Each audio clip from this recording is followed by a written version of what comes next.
They have stopped even my askaris from coming to the gate. The police have come in with a total of 6 vehicles. They have no court order. This is an impunity which is unbelievable. They are all hiding their faces every time they take their pictures. So when policemen hide their faces, then the question is, are they policemen or are they thugs? Because I'm not able to get their pictures. None of them has come to explain themselves. They are all hiding their faces. These are the latest police officers who have come. They seem to be getting into the car, and the car they're getting into has no plate numbers,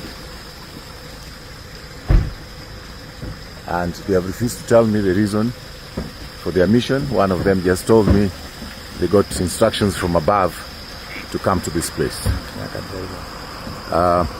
The driver is hiding his face. The driver is hiding his face, as you can see. He doesn't want to be seen, so the best we can do now is to show you the driver as he tries to hide his face. He's covered his head.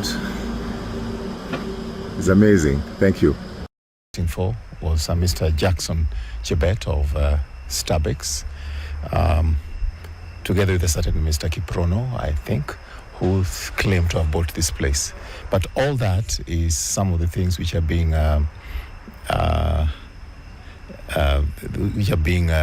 prosecuted in court, in the sense that when they claimed that they bought in an auction, there was no such auction.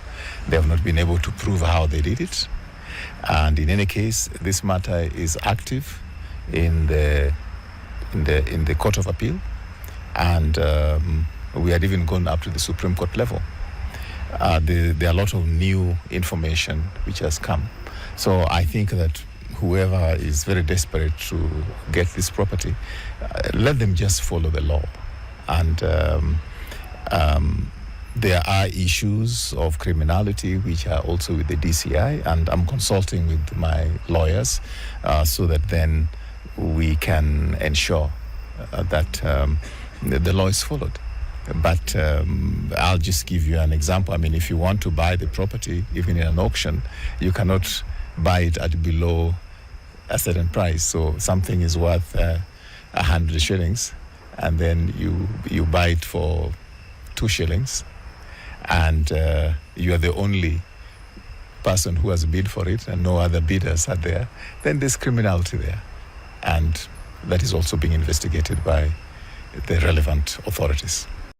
All right, hello there, people of the internet. My name is Rujagero, and this is Political Headache coming to you live from the CBD of Nairobi. So people of the internet, a lot of things have been happening. We have been on the road with Odhiambo Otieno, going to Migori and different places. But now we are back in the city.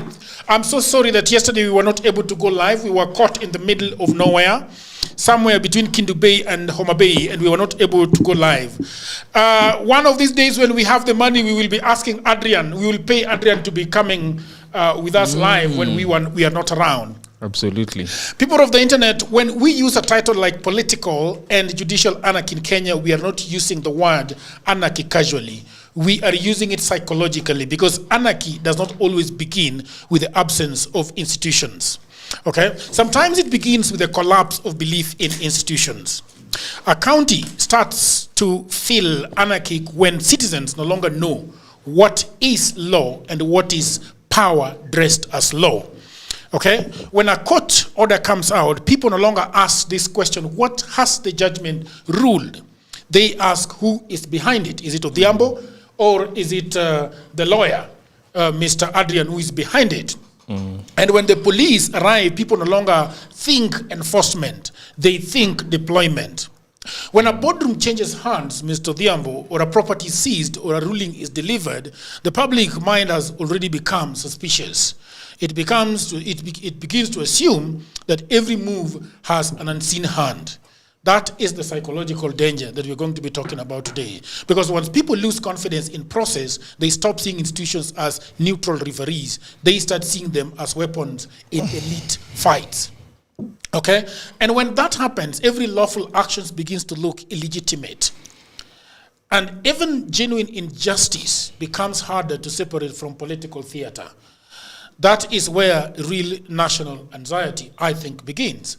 Not when there are no laws, but when the public no longer trusts the laws, the interpreters of the laws or the people enforcing them.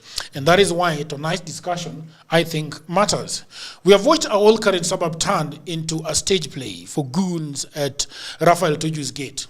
We have seen Irungu Nyakera, firing warning shots in Kisumu like a frontier sheriff just to stop his suffers from being redistributed by a mob. Okay? And sitting at the intersection of this political banditry is our resident specialist, Mr. Odhiambo. He's a researcher, communicator, and a political strategist who refuses to let dust, drown out the signal, okay? And he's the founder of Suit Forum, the think tank where brains conduct open heart surgery on our policy so that the common man can finally understand who is eating their lunch. Okay? He is the man who understands exactly how political banditry is planned, funded, and executed to achieve ends that would make a movie director blush. The man who knows why your business core is being settled in the streets instead of in the courts. Odhiambo Brian Otieno, how are you? Amazing. You are good? Amazing. Gentlemen, welcome to the Political Headache. Adrian, watcher. Let's start with it. I don't know what you call yourself. He is going to be one of the worst lawyers the country has ever had. I can tell you for a fact. Worst. One of the worst lawyers because he's a spinner. The other day he went viral. And people were calling all over saying that TikTok lawyer, he has to be very careful. In fact, the smartest lawyers are one of the worst that you can ever have. That one I agree with you. Okay, so let's figure out this political temperature. Okay, let's figure out this political temperature. Yes. But I want us to listen, Odhiambo, before we start this. I want us to listen from Martha Koome has spoken, Ruto has spoken. But let's start with Ruto or Martha Koome because they are talking about the bastardization of the judicial system. If we can put Martha Koome or Ruto, or we can play them, then people of the internet, we can get to this discussion. I don't know what. Not be a haven for the corrupt to hide behind judicial decisions. We have innovation that is only available in Kenya that allows a corrupt person or somebody who has stolen public resources or somebody in breach of law not to be prosecuted. Something called anticipatory bail. It is a Kenyan innovation that takes us backwards. Just let's ask ourselves, somebody who has stolen public funds and then goes to court and gets something called anticipatory bail, makes it impossible for such a person to be arrested and prosecuted endlessly. How does that support the fight against corruption? This is a matter I hope our friends in the judiciary would help us answer. Independence. And of course, the discussion has not been present because the judiciary has been accused of being corrupt. And we accept we are part of the society because you cannot talk about corruption in the judiciary alone to the judiciary. Why are we allowing our people to be so vulnerable, to feel like they must give a bribe for their case to proceed? Who is this asking for a bribe? Why do we have a mechanism of investigating or prosecuting, and we are not prosecuting these cases of corruption? So we are ready as a judiciary to open ourselves for this introspection and to see who is failing in their duty. So thank you very much, people of the internet. I want us to discuss these things today, and I want to start with Odhiambo Otieno. Odhiambo Otieno, measure for me the political temperature. We were in Karen with you at Tuju's business premises. We saw Land Rovers, police Land Rovers all over the place. We saw men in very intimidating guns. You know, they have closed the gate. We talked with one of the people that is actually having an office inside, who is not allowed to go inside. The people that are inside who are working are not allowed to come out. There are workers at the restaurant that effectively have lost their jobs today. We have the question today. We know that Irungu Nyakera was having a business at Fairways in Kisumu. His business was vandalized by goons, and he has been fighting goons. Now there is also an issue at the Nairobi hospital where apparently somebody has been abducted because apparently somebody wants the land at Nairobi hospital. What is going on? Before I come to this gentleman, because he's having a paper. People of the internet, if you can see the paper that he's carrying today, it's called Corridors of Deals. And I'm wondering what is going on in this country. Go ahead, Odhiambo. Our country has turned into a banana state in the essence of our existence. We have shifted from a country of order. A country is established under something called a social contract. A social contract basically is an agreement between the people and a small group of other people that we are going to collect taxes, or we are going to give our taxes to you, a small group of the people, to guarantee us the following. One, our lives, we are not going to be killed. And two, our property is not going to be stolen. But three, which is not official but is expected, is that we are going to prosper. Okay. So this social contract is what then we call politics, that then morphs into a constitution. So we have agreed as a people that we are establishing a set of laws that is going to allow us live and have a proper pecking order in terms of how do we deal with cases, how do we reward and punish basically misbehavior, but also how do we reward people who behave well. So in that way, we are trying to maintain a status that is called a republic or a country, because we are of different origins, different cultures, different behaviors. Like there's some cultures that believe in banditry. There's some cultures that abhor banditry. There's some cultures that believe theft is good. In fact, if you steal from the neighbor and bring home, it is good. There's some cultures which do not like that. So we have agreed under our constitution. Now, when the constitution is abused, there are things that start creeping in. So quickly, if I look at our country today, a few things have happened which are shocking. One, this morning at about 9:30 or so a.m., there's a very senior obstetrician who is the CEO of Nairobi Hospital, who was brazenly abducted in the daylight and taken away. And this evening we are hearing that this doctor, together with another doctor, who I think also sits in the board of Nairobi Hospital, are at Pangani police station, another one maybe at Kamkunji or something, this evening. What is the connection with land? Of course, there's a connection with land, because there's somebody who is keen at taking over Nairobi Hospital land. That has been established over the many periods ago. Because I've even talked to Professor Aman Manyora recently, who I also understand was one time in Nairobi Hospital, but was removed from that board. And in fact, you must have seen some adverts going around about him or something like that.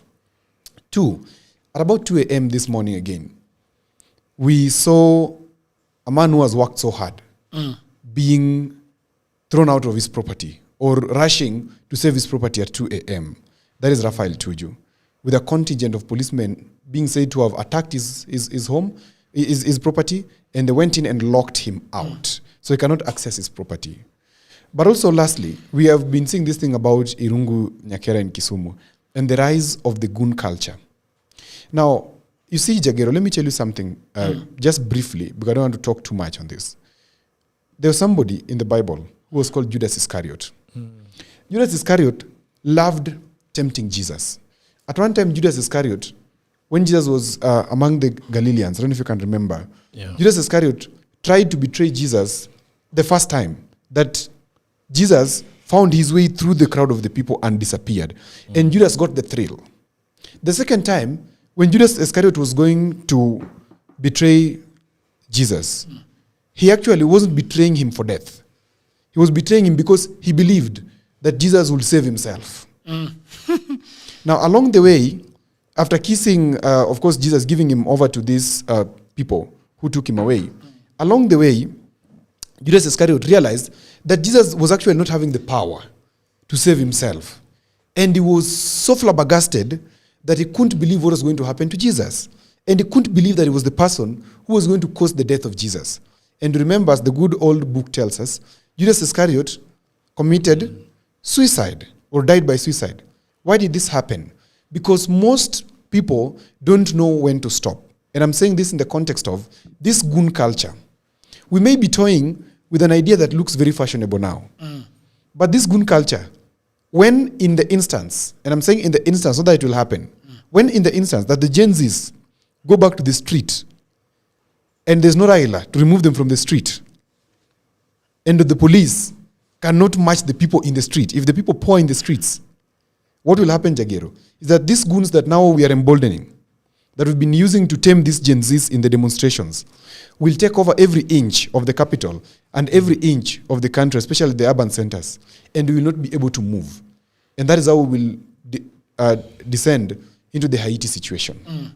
People of the internet, we are going to get into the nitty-gritties of the Tuju case because we have been researching it for the last 3 days with Odhiambo Tieno. And Adrian, also as a lawyer, we have given him part of that research to have a look at it so that he can be the man who is holding the law part of this thing. But I want to ask you, Mr. Adrian, as a lawyer, Yes. as a Gen Z, as a citizen of this country, and as a passionate, member of the, I think at some point you'll be in that community of the judiciary, the lawyer, and all those things. What is really society. going on? Are you afraid? What are you thinking? What is in your head? So first of all, one thing that definitely we have to take notice of is this issue, like Odhiambo has pointed out, the goon culture. Since when did we start using goons to execute orders from the judiciary?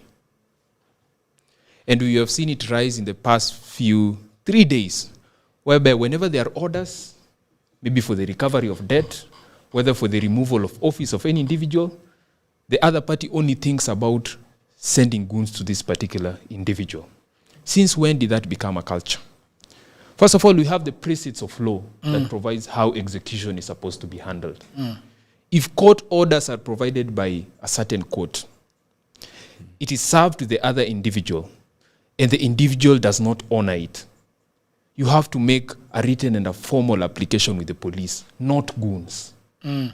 So the police are supposed to be doing some sense of supervisory responsibility to make sure that the orders are actually met as it is supposed to be. But the involvement of goons is not supposed to be there. And that is my worrying point. Why is it that we are using goons as a country as part of our judicial orders and problems as a lawyer? And you know, the people that fault us on this are also lawyers themselves. Because I know so many lawyers who tell you that I know a couple of people who will help you with this, evicting this particular individual. And you see, that culture is really, really, really bad. Because now it takes you on a point whereby, you know, when you hire goons, in fact, the reason why these people hire goons is because you cannot hold them accountable for whatever they will do. If I'm supposed to be evicting you out of your own property and I come with goons, they destroy everything, who are you going to follow up with? It becomes very difficult. But the reason why under law you are supposed to be having law enforcement officers to supervise, it's because in case of anything, you're able to follow up and have some sort of accountability.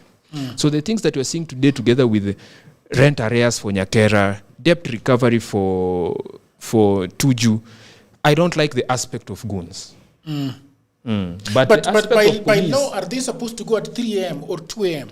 I don't know. Does the law specify at what point time of the day that people are supposed to read the property? So orders are general. That is the first thing. Okay. We are only actualizing an order. An order does not tell you that you are supposed to do this thing at this specific time of the day. It will just give a certain date that you're supposed to honor. Let's say you're supposed to pay debt by, let's say, 5th of March, right? By that 5th of March, it is supposed to be honored. So this particular individual can come at your property, maybe auctioneers or maybe recovery agents, at any particular time. But also, when they're doing that, it has to be reasonable. It does not have to infringe on your own maybe tenancy rights or comfortability as an individual, okay? But if an order was made, years ago or months ago, there is a justification for them to also come at any time. That is where the problem is. Okay, Odhiambo. Yeah. The idea of using goons is not just in as far as auctioneers are concerned, but politicians have been using goons for a very, very long time now. What is the reason why people are using goons in the political, in your political community? Why do we use goons? Well, I'll explain to you. It's a bad culture, but myself, I've also participated. Let me confess, I've also participated in the hiring of goons to achieve a particular end. And I will say this quite genuinely. As a political strategist, politics is an absolute game. And in politics, at times, you need to secure a few things. For example, when we were campaigning for one of my clients, or managing a campaign for one of my clients, one of the things that for you to win an election, as I said yesterday, Jagero, you need 3 things. Okay. You need emotions, you need identity, and you need logistics. Emotions and identity is easily created. Logistics is what will help you move around. And in terms of that moving around, you may also need some doors opened, or you may need to get in some places with protection. And sometimes you don't want to go into a place where the police will shoot. You just need to go with these bodies who will be able to help the crowd be managed properly. Okay. Initially, these people have morphed into goons, but initially, we were calling them security officers. Okay. They were helping to complement the police that were there on the ground. Because they will help us in terms of, for example, there's a big rally in Kisumu, and we want to get to the dais. And of course, the people are too many, and people are struggling. So they will open the way. But it morphed into intimidation tactics, where we would now take these people and go with them and ask them that so-and-so should not sit there. Or if they sit, make sure you kick that chair so they get out. And this was perfected by the men in black. I believe you must have seen that was it Kasarani? In 2014 or 2018, somewhere there. So the country generally picked, especially this other side of the country, western side, and Nairobi, picked this culture of goonism very, very much so. And you must have realized recently, the media is speaking on something called the Sangueñas, both in Migori, Kisumu, etc. The baddies, yeah. Yeah, these fellows have become quite a thing, and some of them are pushing the agenda of intimidation and nothing less, and no longer security. Initially to security, but has shifted from security to intimidation. It's not something that we should welcome. It's not something that should be.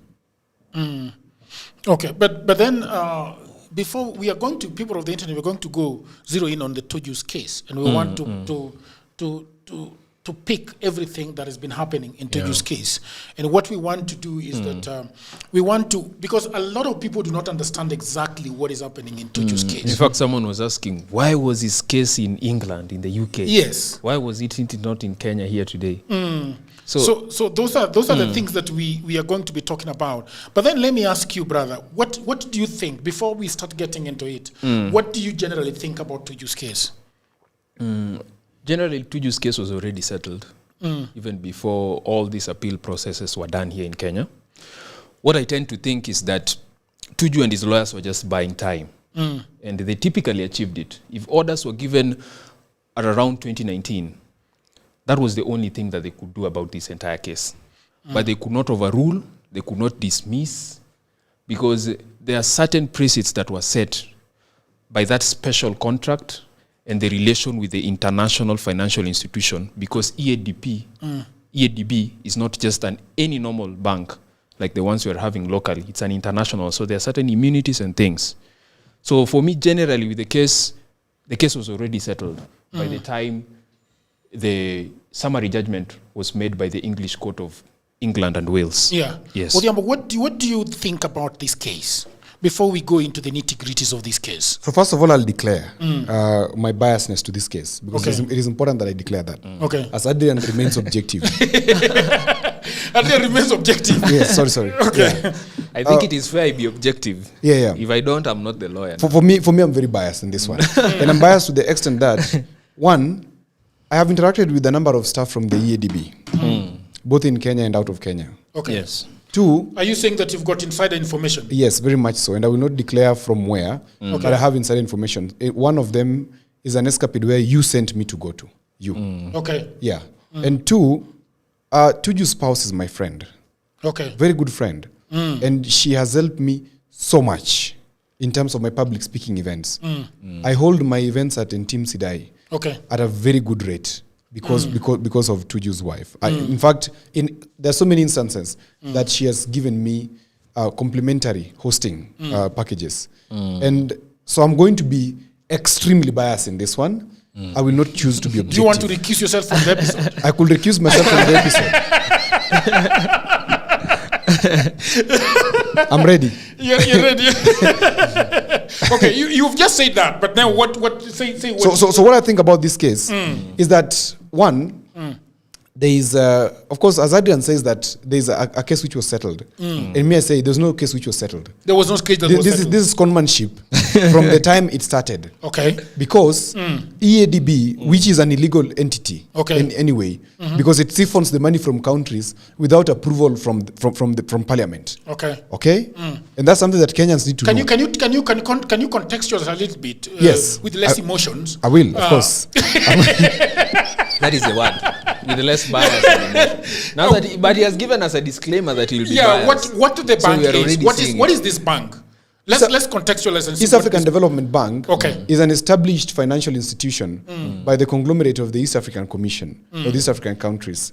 This bank was meant, one, to raise capital or consolidate capital that will help in running projects within the country, both private and public. Okay. Now, East Africa Development Bank has one of the best kind of approaches in terms of financing. Okay. They even finance projects. And this I learned when I was out of the country. I won't say which country I was in. And I realized in that particular country, people take more money compared to us in terms of doing their projects. Initially, or as we know normally, banks finance cash flows. They loan you against cash flows. Okay. But EADB is one of those banks that does not finance you against cash flows.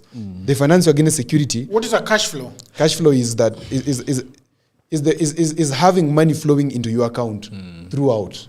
So unafanya biashara unapewa. Yes, kuna pesa, kuna activity kwa account yako. Unafanya kitu mgori namna hii unapewa. Unapewa. Sawa. So, Okay. EADB is one of those banks where you present project papers, and they used to finance 100%, which means if you present a project paper like you want to do whatever Tuju was doing, they will finance the purchase of land and they'll finance the project. But this changed after all these things have happened, because the person I was talking to is sitting very highly in EADB. Okay. And I remember that person telling me that now they shifted from the bit of financing 100% to matching. Matching here means you give a bit and they give a bit, especially they don't buy land. So you must have land first for them to finance you. And there are also projects which they have selected, which they now do what? They finance. That said and done, the East African Development Bank Act, Chapter 493A of the laws of Kenya, is a primary legislation that domesticates the bank operations and privileges within Kenya. It has privileges within Kenya. One of this act was enacted in 1984, which means this bank has been in existence since then, and revised in 2019 to give legal force to the treaty, amending and reenacting the charter of the East African Development Bank. Its main functions include, number one, it gives the EADB charter the force of law in Kenya, which means initially it didn't have. Financial obligations, it authorizes the government of Kenya to make payments to the bank from the consolidated fund, which means they don't have to come to Parliament to ask for money. The cabinet secretary sends this money straight from Treasury. So our money is what makes this Exactly. makes this bank. So before somebody starts talking about anything about this EADB and the fracas in Tuju's place, Yeah. be aware that it is your money. It is Tuju's money, No, it is your money as a taxpayer, which includes Tuju. of course, which is used Which to Tuju finance, borrowed. which Tuju borrowed. Okay. So it affects every other person. Okay. Okay? Now, this EADB or this act has been challenged even recently. And as soon as, I think just the other day, where a friend of mine actually, Justice Francis Raiola Olel, declared certain sections of the EADB as unconstitutional. Yeah. The court's decision was based on the following things. Number one, transparency and oversight. Okay. Justice Olel found the court, found section 2.1 and 2, which allowed the Treasury Cabinet Secretary to withdraw funds from the consolidated fund for the EADB without sufficient checks and balances, to be lacking of transparency and violating constitutional principles of public finance. Access to justice. The immunity provisions, that is Article 44 to 48 of that charter, Yeah. were found to contravene Article 48 and 50 of the Kenyan Constitution. Okay. The judge, this Justice Olel, ruled that granting absolute immunity to the bank prevents individuals from seeking legal redress, thereby violating the right to a fair hearing and access to justice. Okay. Lastly, the court specifically voided amendments introduced by the Finance Act of 2013, Okay. which had sought to align the EADB Act more closely with the bank's international charter. So which means as current, Okay. this EADB Act, which establishes or which gives EADB the legal force in Kenya, sits unconstitutionally. In fact, sectors of it or sections of it Is it the same sit act unconstitutionally. that they're using to persecute Tuju? Yes, the same act. So, of course, you don't apply the law in retrogressively or retrospectively. Okay. You apply So the that is law. what I was about to ask at Yes, the end. you apply the law moving forward. Okay. But we will go So and I will Tuju is under the old law. yes, and I will demonstrate to you Okay. why, if Tuju takes this case seriously and the Kenyan judiciary, which is now under anarchy completely, revises its spirit, we can correct the messes because Tuju is being persecuted heavily. He asked for a loan of 1.2 billion. This 1.2 billion Kenya shillings, 900 million was to buy the piece of land. Okay. 300 million was to develop that land. Let You- me read Please. that for you. Go ahead. Let me read that for you so that you don't go ahead of yourself. Because we want to go step by step. I think the people of the internet are seeing the stuff on their screen. What is called. That is the deal. So the deal is between Raphael Tuju versus East African Development Bank. Yeah. The initial amount, as you're seeing on the screen, people of the internet, is 9.3 million. This comes to about $1. This comes to about 1.2 billion. The Kamano. Yes. Very good. So on April April the 10th, 2015, the bank which we have talked about, Endari Limited, executed a facility agreement for a loan of 9.3 million. Correct. The strategic intent was to acquire a 20-acre property in the Trillion area of Karin, correct? A site historically significant for housing a century-old Victorian bungalow constructed by the Scottish missionary, Dr. Alex Patterson. Okay? So, the security package provided by Tuju was extensive. Yeah. Reflecting, yes. He provided personal securities. Yes. Away from even just that particular company alone. Reflecting the high value of the credit facility. It encompassed several prime assets. Number one was the Tree Lane property. That is the 20-acre project site valued at hundreds of millions of shillings. The second one was the Mwitu Road property, Tuju's residential home in Karin. The third, the Ngong Road property, the site of the established Dari restaurant. And then there were corporate and personal guarantees. Right? SAM Company Limited provided a charge over its property on Masaba Road in Upper Hill. Additionally, Tuju also included his children, Mano Tuju, Alma Tuju, and Waima Tuju. I don't know whether that is how you pronounce it. Provided personally guarantees to secure the repayment of the loan. What is the personal guarantee? They provided the same personal guarantee in terms of asset of Yeah. security for that particular loan itself. Okay. So they also provided securities, all of them. But those securities of the Odhiambo are not included here. The securities that they staked are not here.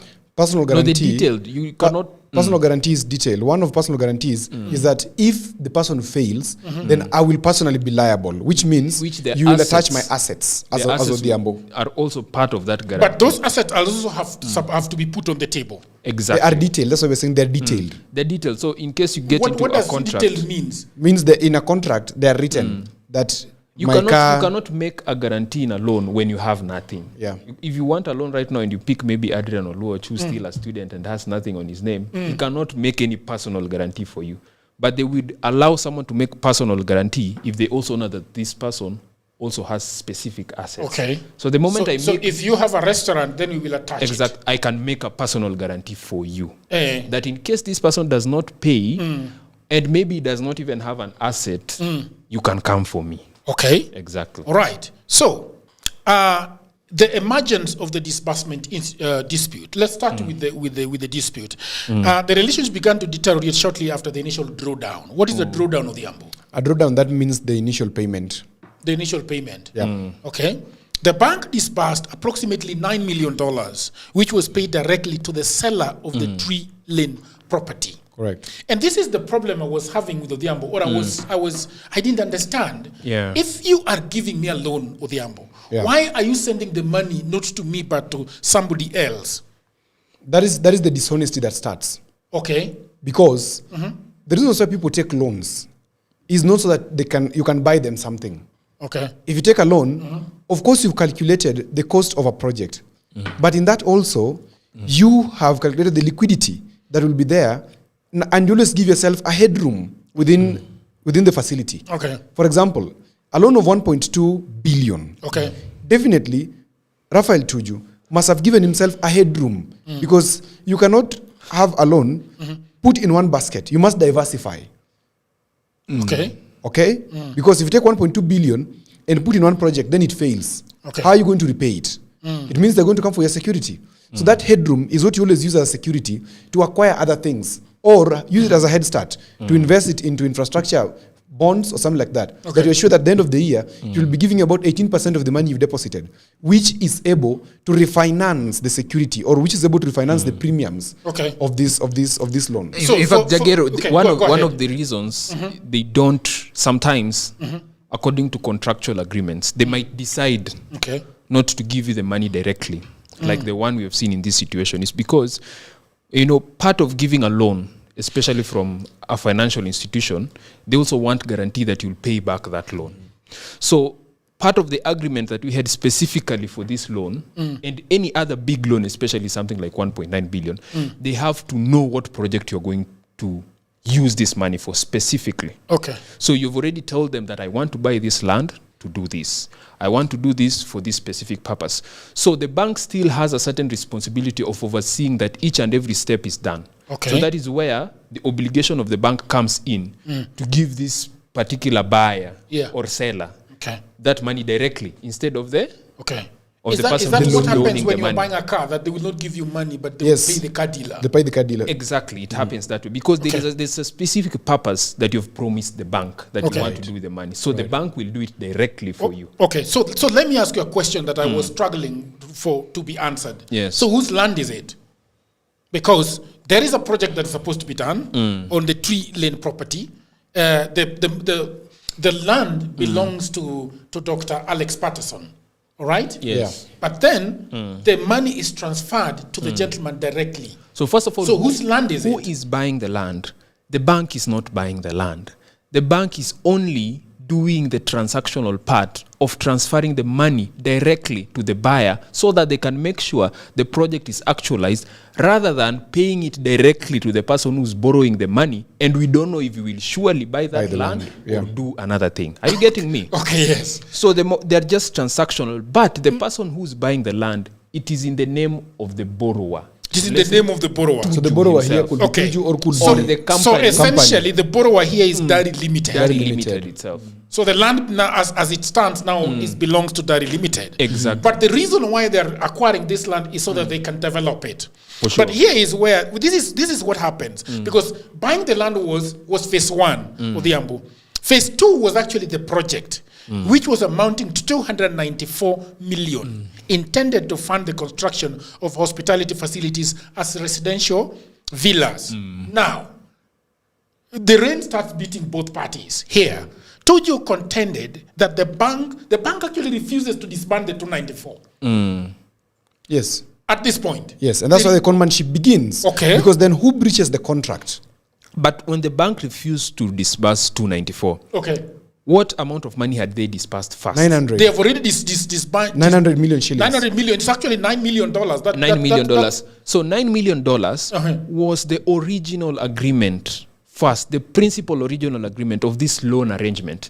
294 was additional toward this particular project that was meant to spearhead the continuation of the project. That's one thing that you have to get. And But the reason why you have to be very critical. Really? Well, Really? No. Confirm for me. It's written. What is written Okay, in what you're reading. I'm gonna go right? ahead and read. I'm gonna go You ahead know and why read. that is critical? Okay. Because if you go down, the basis of appeal Okay. by the lawyers of Tuju Okay. was that the bank failed to give an additional. Okay, so 294 let's million, so Tuju contended that the bank let's establish that the bank has refused Okay. to disburse the 294.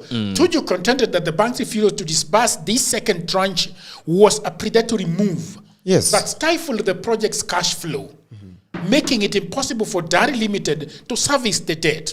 He alleged that the bank demanded additional security, specifically the Upper Hill property, which was already charged to the Bank of Africa. This is another bank.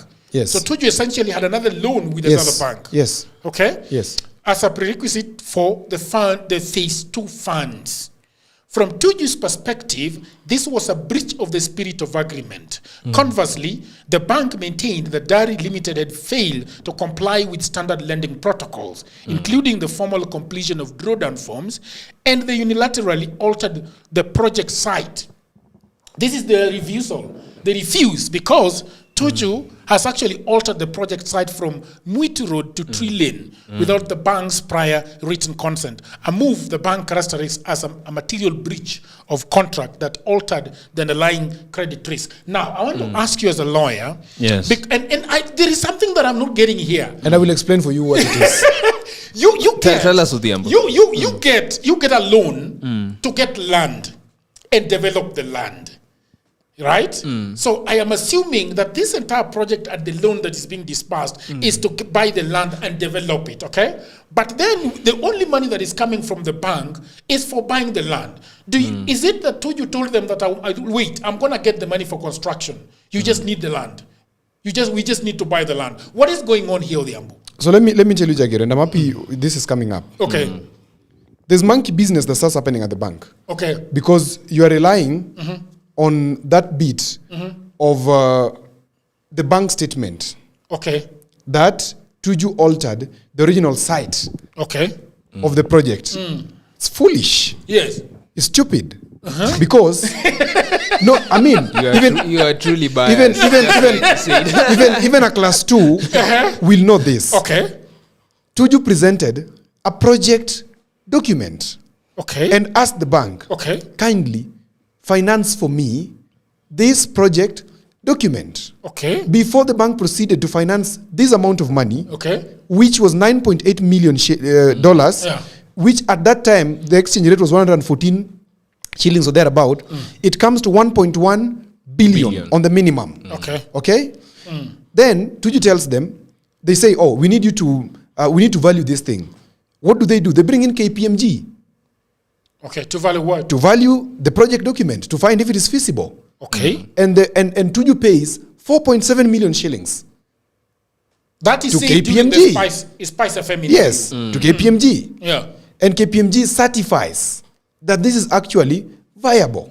And what project is it? This project is a real estate development Okay. along Tree Lane, Okay. area of Karen. It's a place we've gone with you. Okay. That area, that big sanctuary, Okay. is the property we're talking about. Okay. Now, in the process, the former country manager for EADB, Okay. that is the missing link that everybody's not seeing.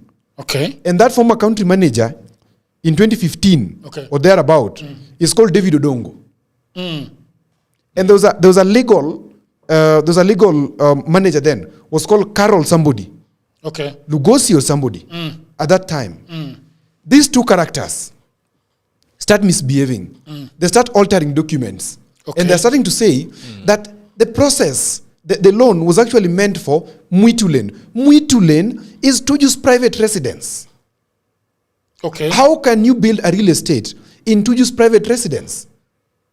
Whereas the project document was saying that this project was to be implemented along Tree Lane area. Do you understand at that I moment? see. Because if you go back to the document, Yes. we are actually seeing that there are several properties attached here. One is the Tree Lane property, Exactly. okay, which was valued at hundreds of millions. Yes. So this is actually what they are buying, Yes. okay. But then they are claiming that the Mwitu, let's go, Mwitu the Mwitu Lane. Road property Yes. is Tuju's residential home Exactly. in Karen. Exactly. So it cannot be true. It cannot. That they changed to Mwitule. It cannot. It cannot. So they have that David Odongo Okay. and this Carol lady Okay. are the people who first breached the contract. Now, after they breached the contract, because they're not disbursing this remaining amount. Okay, let's say my brother is saying that they disbursed the first amount, which is 900 million, and that was it. So the second one was another agreement, if I hear you correctly. Then Tuju was buying the land for what? 900 million for what? So that the land just sits there. This is the gap. This is the gap that I'm not understanding, because we don't have water price coopers. What did you say these guys were The looking KPMG, at? KPMG audited the project document. Okay. The project document was developed, those real estate. Ukienda in Team Sidai today, on your right hand side, ukiingia, you will see some villas built there. It was to be a replica of those villas. Okay. There are villas which are So built number already. one, Okay. the cost of the land was how much? 900 million. Exactly. It was the first, entire first batch. yes. Yes, So the entire first batch was only for the purchase of the land, exactly, Yes. which was done. which was done, right? So if you look at that particular land, 200 million was supposed to do what? Good. So the first 900 million was going to buy the land. Okay. Now the next amounts of money was going to start the what? The building. 294. Yes. And this amount, It is sufficient. Tuju was also contributing his own amount 294. Okay, according okay, to the okay. document. Okay. This is insider information from EADB. Okay. Tuju was also to contribute his own money, which is about 400 million. Okay. To help in the construction. So the I assumption think, is that assumption is that the development would cost around 700 million. Exactly, No, or I- thereabout. I Okay. think So Jagiro, Tuju, go ahead. there Go was ahead. the mistaken assumption you are making Okay. is that when the bank is giving you that loan for 900 million, Yeah, 1.2 billion. Yeah. you are now assuming that you are not supposed to be also using your own money to invest in that particular land itself. Yes, that is the public assumption. That is the assumption that people are also getting. Because if I take a loan from a bank and I say that I want to build rentals or Okay. something, and I buy land, still there is an option of me still reinvesting in that particular property. Yes. So maybe Like the loan, like they do in cars 70 Definitely. 30. so maybe the most pricey thing was that particular piece of land. Okay. That you're talking about, that is $9.3 million itself. Yes. So what was to happen was for them to secure that particular land. But you're not also talking about what was Tuju's plan with that particular land privately as a person, aside from just using the money from the bank. Okay. Because then we are being told that he was looking for another 294 million. But if you go to the land that Odhiambo is talking about, there are properties there. Yeah. So this has been done by Tuju's money. Yes, those houses were built by Tuju. How many are they? They're about 4 or 6. They're about 4 cities. And they're very also- beautiful 3-floor houses Okay. each. And also, the moment you reinvest it even with your own money, you are still supposed to be paying back The loan. the loan. even Now- if you use Oh, your yes. own. And that is and that is where And that is yes. now when I sat with one of the EADB bigwigs Okay. in East Africa, this person told me that the challenge was that games started to be played in Kenya Okay. by the former country manager. Okay. What games? These games were very heavy. Okay. And it seems like there was a demand. Okay? Okay. Of course, you know, this is Kenya, quote unquote. That, okay, utapata. You're talking in total darkness, Mr. Odhiambo. I'm not talking total darkness. I'm also remaining. I don't want to take legal liability. Okay. Because there are some things which I would have mentioned the names of these people plus what they have done. Okay. But I will tell you because I don't want to take myself before court. Okay. This person told me in confidence that the game started to be played in Kenya Okay. by this team. Because now they're altering the document and the deal, and they're withholding the money. And that looks like saying that the original project was at Mwitu Lane Okay. and not at... Do you understand? Yes. Now, Tuju realizing that these guys are conning him, because that's conmanship, bro. You are breaching a contract. What did they want by playing these games, essentially? So is this the start of what we are seeing today? Yes. This is what we are seeing today. Okay, interesting. Okay. We go, now Tuju is not paying the money. This to pay yes, He has not refused to okay, pay. let's go with quote unquote. Yeah. Tuju has refused to pay the money. He has not refused to pay Tuju the has money. refused to pay the money. He has not refused to pay the money. I'm the polar opposite of the Ambo. Yeah. I'll tell you why he has not refused to pay the money. Okay. Yeah. Let's just go ahead so that we will see why Tuju has refused the money. But let's go to London. There is the London litigation. I don't know if you have that that thing there. We go to London. Given that the facility agreement contained a clause granting exclusive jurisdiction to the English courts and stipulating that the contract would be governed by English law, the bank initiated recovery proceedings in the United Kingdom following Dari Limited's default in 2016. Now, I want to go back to the lawyer and ask you a question. This is all happening in Kenya. Why the sudden eloping with this case to London? Nice way of saying it. Yeah, that is true. It's a very good question. Yeah. Because most people have been wondering why is it that Tuju's case was in the UK while all this was happening in Kenya. Okay. All the properties were in Kenya. And that particular East African Development Bank is also here in East Africa. Okay. First of all, you need to understand two key important things. There are two interlocking legal frameworks that actually guide these things. Number one is the issue of contractual obligation that is explicitly provided in that particular facility agreement. Number two is the indemnity and privileges together with immunities that East Africa Development Bank enjoys as an international financing institution. So number one, on contractual obligations. On the facility agreement was dated about April 10th in that particular document that you have read. It explicitly provided that the agreement between East Africa Development Bank and Raphael Tuju, together with the guarantors such as the children, an explicit provision such that if there is any dispute that arises out of this facility agreement, it will be adjudicated at the court in England and Wales. Okay. This is in the agreement. That is in the agreement. Okay. In fact, it is always this particular agreement or clause in that agreement itself, it is guided by a certain legal principles that we call Pacta Sunda Servanda. Okay. Which states that agreements must be kept as it is, as we have agreed as two people. Okay. Are you getting me? Just a minute. On that very point, sorry to interject. Yes. That same line that he's talking about, there's also a provision of laws in this country. I can't just recall exactly what it is, but I'm sure he knows. He might remind you. That if I might not say it that if if it's a matter contradicting my that if a my matter agenda. allow me to say this, that Yes. if a matter was if the judicial agreement or the dispute resolution was taken or was agreed upon that was to be done in London, for example, there is a law that provides that you can argue about, by the way, that if the business or the dispute actually occurred in Kenya and you find that the unfair hearing happened in London, or it will be unfair for you to go to London, you are allowed to go to court and seek the court's interpretation. And that I will show you shortly because I did research upon it.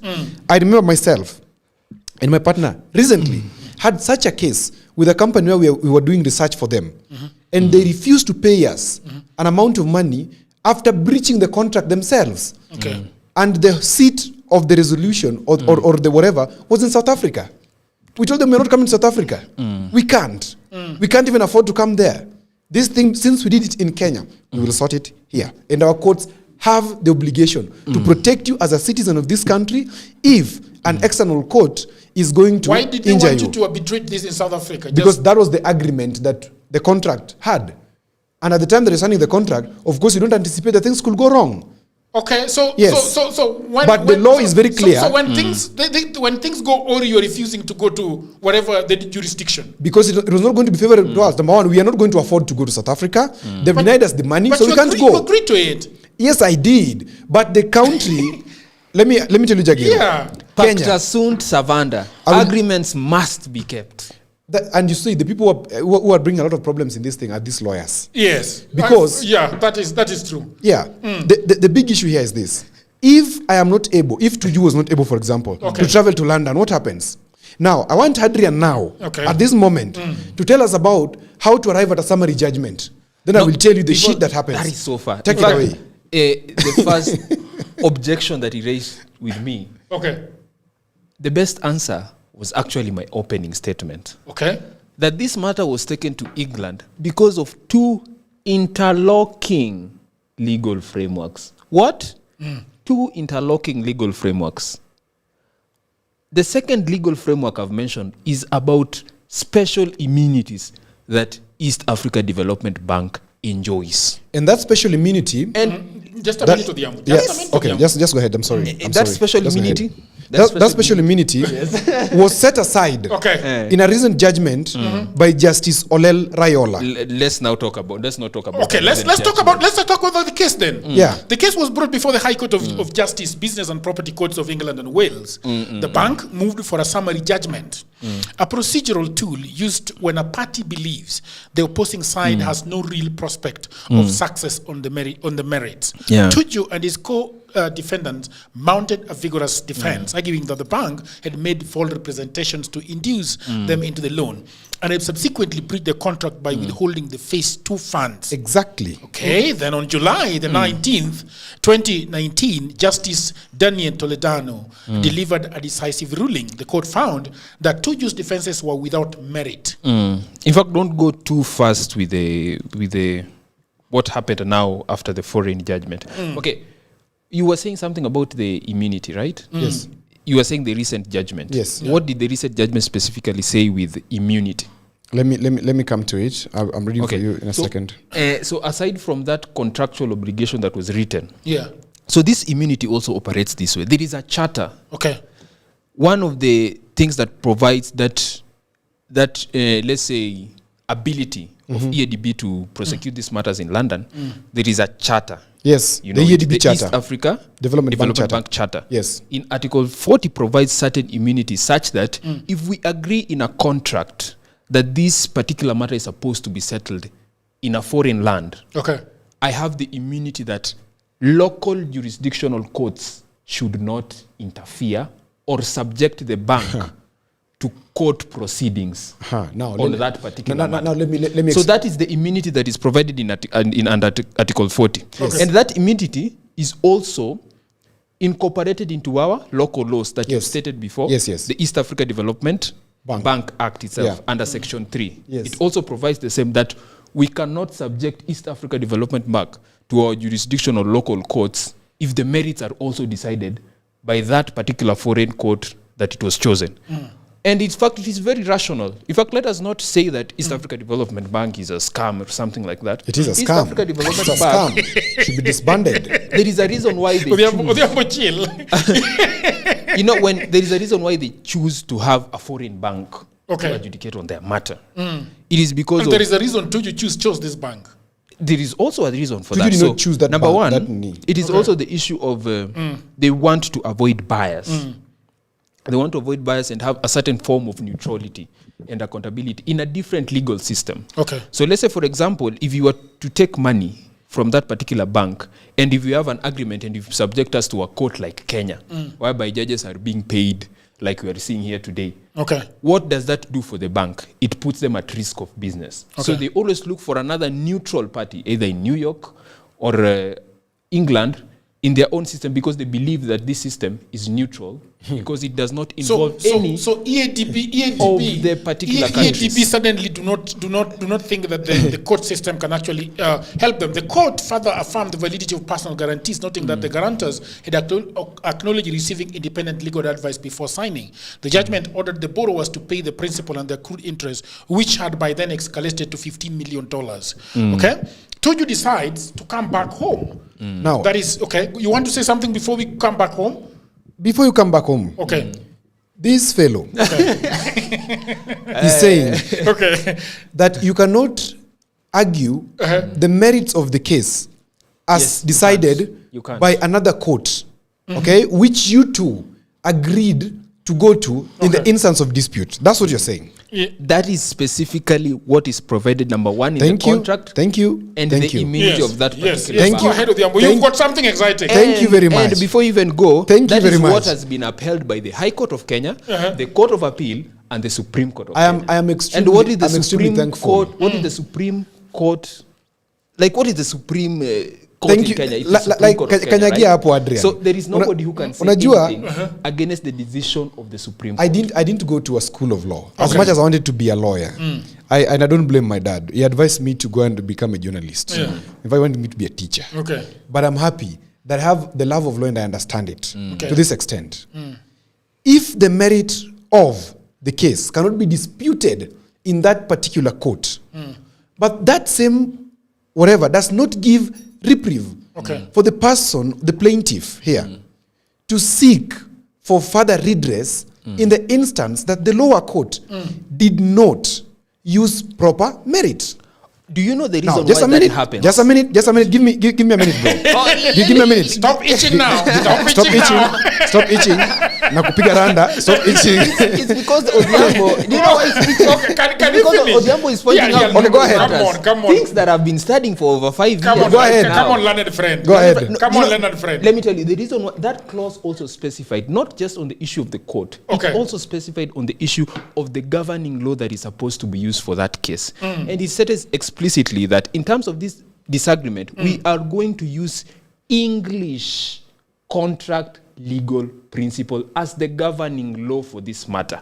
And the English legal contract principle was also supposed to be used together with other acts, such as the Sale of Goods Act of England of Okay. 1977. And that is- that act itself provided for certain rules. Okay. If you bring a matter here and we see that you do not have enough prospects, Okay. we are allowed to dismiss this matter and enter into a summary judgment as a judge. Thank Okay, you. go That is ahead. what Now, happened with two you know what? You know Yes, what? yes, You know yes. what? So umemaliza You know what I one. love about Adrian? Sijamaliza. Okay. Adrian is intelligent Okay. and brings issues as objectively as they should. Okay. He says Okay. that if the court sees that hakuna kitu, tunaingia summary judgment. Okay. That's your point. That is the principle Yes. that they That is agreed what on. they did.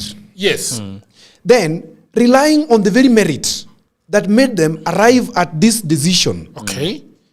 Duncan Odongo, or whoever he is, Okay. David Odongo, Okay. who was the EADB former country manager at that time, did come and recanted his affidavit, So this which the courts relied on this to judge this Tuju. affidavit was put on the desk of the judge In back England. In England, But comes back to Kenya and recants after the case has been completed. Where do you seek justice? And the, You come back to your court. The recanting is in which affidavit now? He did another affidavit, okay? That it Because Tuju now deposited it That it now presents in the Kenyan the High court. Court. But what did that affidavit explicitly provide such that to affect the entire issue of debt? Now, this is what was happening here. And I want to understand the monkey games here. Okay. Tuju is being persecuted. He's being persecuted because Tuju must have refused to give a bribe To whom? to whoever they agreed to give a bribe to. Now he has stopped being objective. In what Okay? case? In No, what I'm being case? objective. In I'm what be- case? because- in what case? Bribe where at the courts? No. At the moment of issuance, because why would the bank Issuance of refuse of the loan, Jagero, disbursement Oh, of the I loan? see. Why will the bank Okay. midstream decide that now you're not disbursing the second bit? They're not explaining to you. They're telling you fluffy English that the fellow removed the project from Karen, Mwitulen, and he took it to a place where we did not agree. Okay. And Tuju evidenced that, hey, whatever you are relying on is not true. These guys are persecuting me. Okay. And he provided, and I know, and this is what I was saying, lawyers mess us up. Yeah. He provided privileged confidential information that happened in the boardroom of EADB. Okay. Odhiambo, let's go on. And the court was saying that you can't introduce new evidence along the way. Yeah, but let's go on. Now, I wanted to say something. In finishing. No, not in finishing. I cannot finish. Allow me. Okay. I was very biased on this issue. Yeah. Of course, I told you I'm going to be If biased. So we are going to be- the onus is on you if to we're going prove to the be- objectivity. Talking about objectivity of issues. And Ziambo is talking about a bribe. Okay. How am I going to substantiate that? Can I? when Okay. we're having a You legal know, discourse on that? Jagero, I was with you That is when the we were problem. talking to the fellow we were talking to in Karen. Yes. You know who she is. Okay. Let's not reveal who she is. But you are there. Yes. Adrian was not there. Okay. And that fellow told you that you see that clip that was going around of a judge receiving bribes and was being arrested by EACC. Okay. This judge, former judge actually, was receiving this money on behalf of the judge who sat on this case. Okay. Fine. So if you want to ask me for merits of bribery, that is one. Okay, it is but- all over, it's all but over you see, social media. this is coming at the that is another stage. This is No, bribery is Ziambo coming at getting the it- tail end. Exactly. At the tail end. But let In me go fact, on. Let me go on. Can I oh, go on? Jagero, no, you cannot go on. Listen. This is what I'm telling you. Yeah. Leave alone the issues of bribe. That Okay. comes after Kenya. In fact, I tell people, if you want to understand the case of Tuju, understand it at the end of the summary judgment that is provided by the foreign court. And- Understand how does this court function with our local jurisdiction. Understand these immunities. Understand how the contract agreement was. Odhiambo. And draw the line there. I'm sinking into that point. He says, Listen, Article 44. After you draw that line, Okay. you cannot bring any matter Article 44. about this issue Okay. in Kenya. Article And the Supreme 44 Court has to stated Article it. 48. Okay. Article 44 to Article 48 of the EADB Act, Okay. which he's relying on, or the charter, which is relying on, actually of the charter, I reads, and they want you to be patient to listen for Yes, the following. yes, I'm listening. Article Even the 44. audience are listening. Yes, Article 44 talks about immunity of assets. And I want you to listen until the time Yeah. nitasema hapa ndio the recent entry or the recent judgment by the court in Kenya disputes this immunity thing that is touting here. Okay. Article 44, immunity of assets. Okay. The article protects the bank's property from interference by the government or the courts. Prohibition of seizure. Okay. It states that the property and assets of the bank, wherever located and by whomsoever held, shall be immune from such requisition, confiscation, and expropriation. Okay. Restriction on taking. Okay. It forbids any form of taking or foreclosure by executive or legislative action. Okay. This is why it is often difficult for creditors or litigants to attach the bank's assets, like office furniture or bank accounts, even if they win a court case. You're too overbroad. I am reading for you, You Articles are overbroad. 44 to Article 48 Or of I the should East let you African read Development it. Bank Okay, Charter go on. that gives immunity, and which I'm disputing that immunity is nonsense. Okay. And Article that is the thing. 45. Okay. Odhiambo is- Immunity is- of is archives. disputing Be patient, the validity Adrian. of the immunity Be as patient. non-consequential. Be patient. Can He's you not finish so that disputing it. because I'm not understanding this law. He needs to talk about this law in English because you're reading a law. He's not French. That's not This English, this Yeah. basic English, bro. Okay. These Oh, are- Jagero is not getting you. yeah, the only thing you're not doing, I want you to listen, Jagero. I'm listening. Listen to understand. People of the internet, are you listening? To understand. Yes, I am understanding. This is a masterclass in law, being taught by a journalist and an advocate. I want us, because I'm guiding this conversation, I Yes. want us to go ahead because Quickly. we are circling around one issue. Quickly. Yeah. Let him finish. Article 45, immunity of archives. Inviolability. The archives of the bank and all documents belonging to it are inviolable.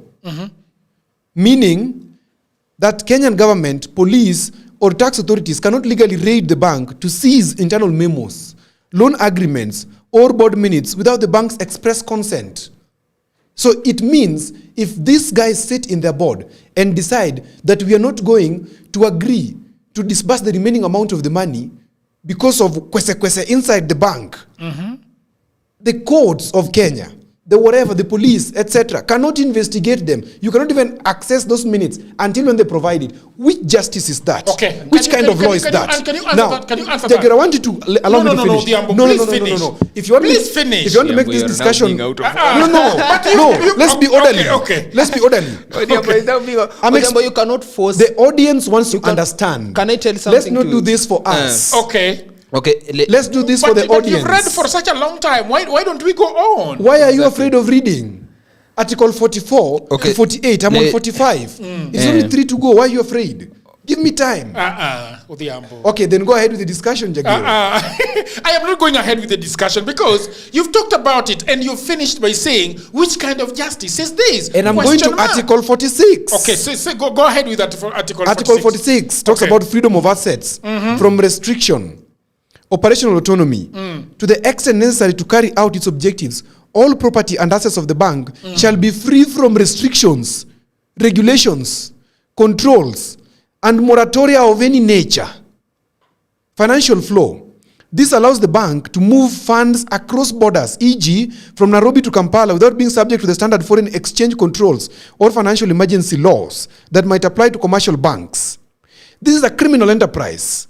Article 47. Yeah, because Article 47. No. Don't go ahead with the conversation. Don't go to Article 47. No, I'm not being emotional. Because what you are doing, Odhiambo, with if you'd allow me, what you are doing, if you'd allow me to finish, you are going ahead to discredit the bank, which is fine. I am discrediting the bank. You discredit the bank. The discrediting that you're now actually doing does nothing to do with this case. It has everything to do with the case. That's what I'm trying to tell you. Tuju obtained internal memos and board whatever minutes that detailed why they were refusing to disburse this other amount.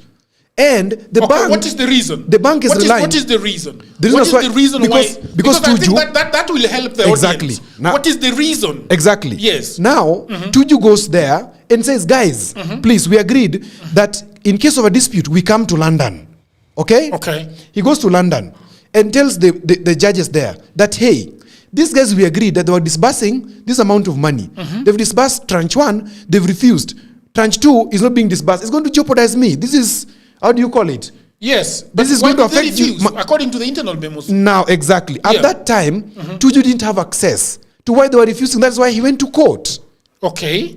Now, after he's gone to court, one of the people from the bank releases a confidential memo. But because these people are relying... What is the memo about? And that's what I'm telling you, that this memo was confidential. But now, this confidential memo, somebody leaked it, which means it was not obtained through consent. Perfect. But it details why they were refusing to give Tuju this other amount of money. What is the reason? But they're not telling Tuju. Okay, thank you so much. Let's go. I wish Odhiambo was going to tell us. I love the fact the high court. Jagero I was the one who was supposed to talk. Okay. I love the fact that he gave us a disclaimer that he was going to be very biased on this issue. It's good. And as he was reading the charter itself, he has discredited it. He has explained to us that he does not feel like this bank should be enjoying this particular immunity. Because even the judge has said it. Justice Olela said it. Because even in the decision, the judge has said it. Yes. But aside from that, Jagero, to make things simple and also calm the situation, right? First of all, before the recent decision that has come up, number one, that bank has that privilege, leave alone even Article 40 of EADB Charter, as an international financial institution. And there are so many international financial institutions, and that is what they do. In case they have lended someone money, they always look for a neutral legal system for them to adjudicate that matter. And they seek your consent in a contract that whenever there's an agreement, please, we are going to look for a neutral party. And the person who's getting the money, they agree with them. And that is typically what is here with Raphael Tuju. They agreed that we will adjudicate this matter in England. But aside from just agreeing it being there, we will be guided by the governing law principles of England that provided that in case you do not have prospect, you do not show prospect in your writing or evidence against this case, we are allowed to enter into a summary judgment. And typically, that is what particularly happened. So, where does the immunity play part? The immunity play part role in this. And the Supreme Court, the High Court, has stated this, They have said that we cannot go against the sovereign will of Kenya, Tanzania, Uganda, and Rwanda, who entered into an agreement that in case we agreed on certain things, like maybe adjudicating a matter, we cannot interfere with that particular matter. In fact, not just interfere, we cannot even argue on the merits of that case. So if you guys adjudicate the matter in England, it is washed and Okay, it's okay. done. So let me ask you, when you talk about neutrality, what do you mean? That the Kenyan courts are not Are going not to be neutral, or East African Court of Justice Exactly. is not neutral. That is the what East Africa Development Bank argues. They say that there is the member state of Kenya, Tanzania, Rwanda.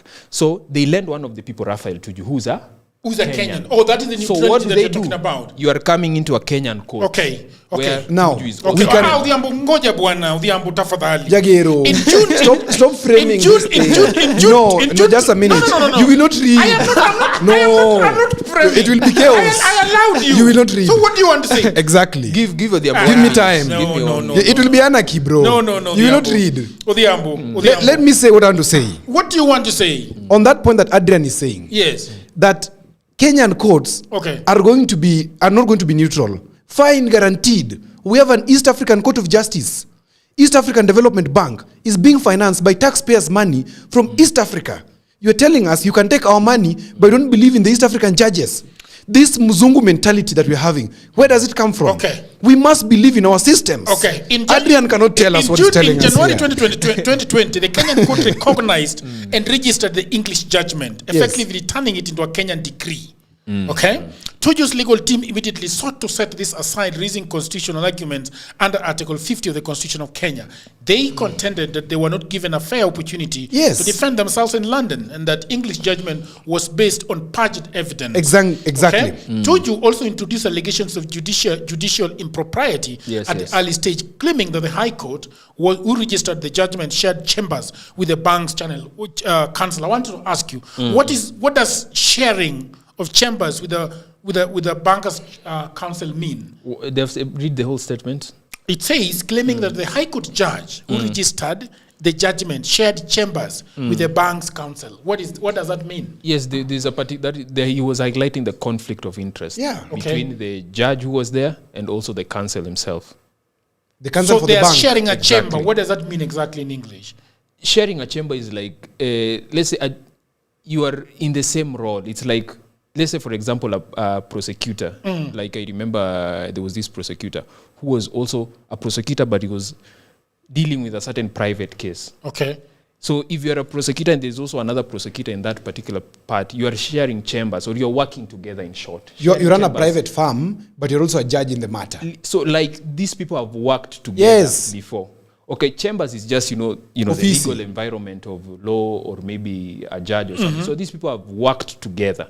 And that is the conflict of interest that he raised particularly on that And case. Adrian still thinks Who is the counsel here? the counsel for EADB. The counsel for EADB. Yes, and the judge in that court, that English court.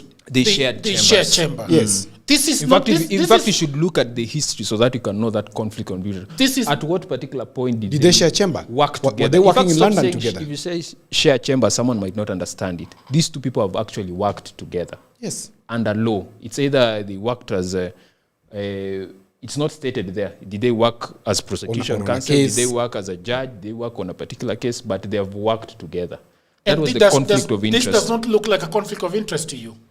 For me, particularly, it does not look as like a conflict of interest. I think This is why I always say lawyers should be rounded up Because and taken to the Indian issue of Ocean, conflict of because they're interest messing us up. is also another argument. If you raise it in court, you have to prove it explicitly. Where is that conflict of interest? course. Number one, that judge, that counsel, I don't have the details well. Okay. That counsel of the bank, right? Okay. Yes, What EADB. position does he hold in the bank?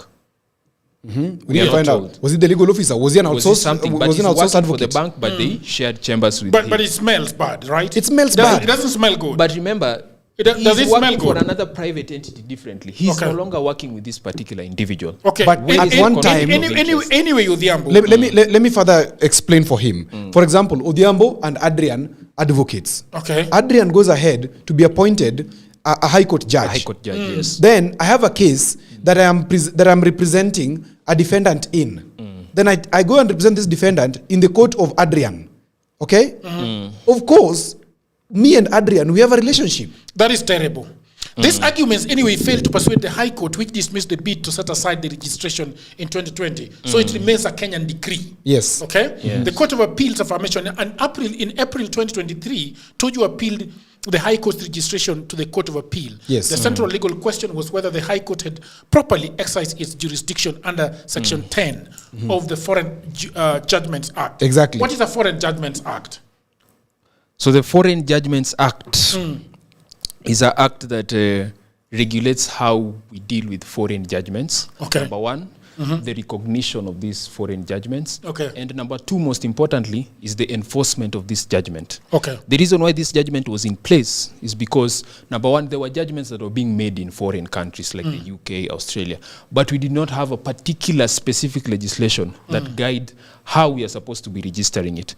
So this particular act provided that there were certain things that we used to call reciprocating countries. Yes. Countries whereby we have entered into agreements with Agreement, them. yeah. So there's a whole schedule in the act.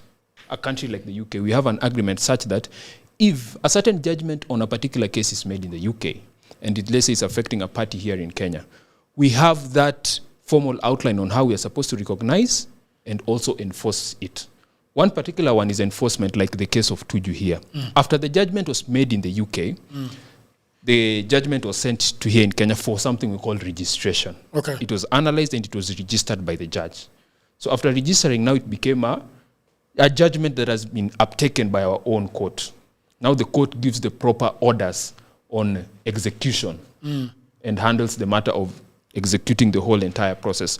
That is what generally the Foreign Judgment or Reciprocal Enforcement Act was supposed to be guiding. Okay, so on April 20th, 2023, the Court of Appeal dismissed the appeal, ruling that the UK judgment was validly obtained and that the Kenyan High Court had correctly applied the law in domesticating the ruling.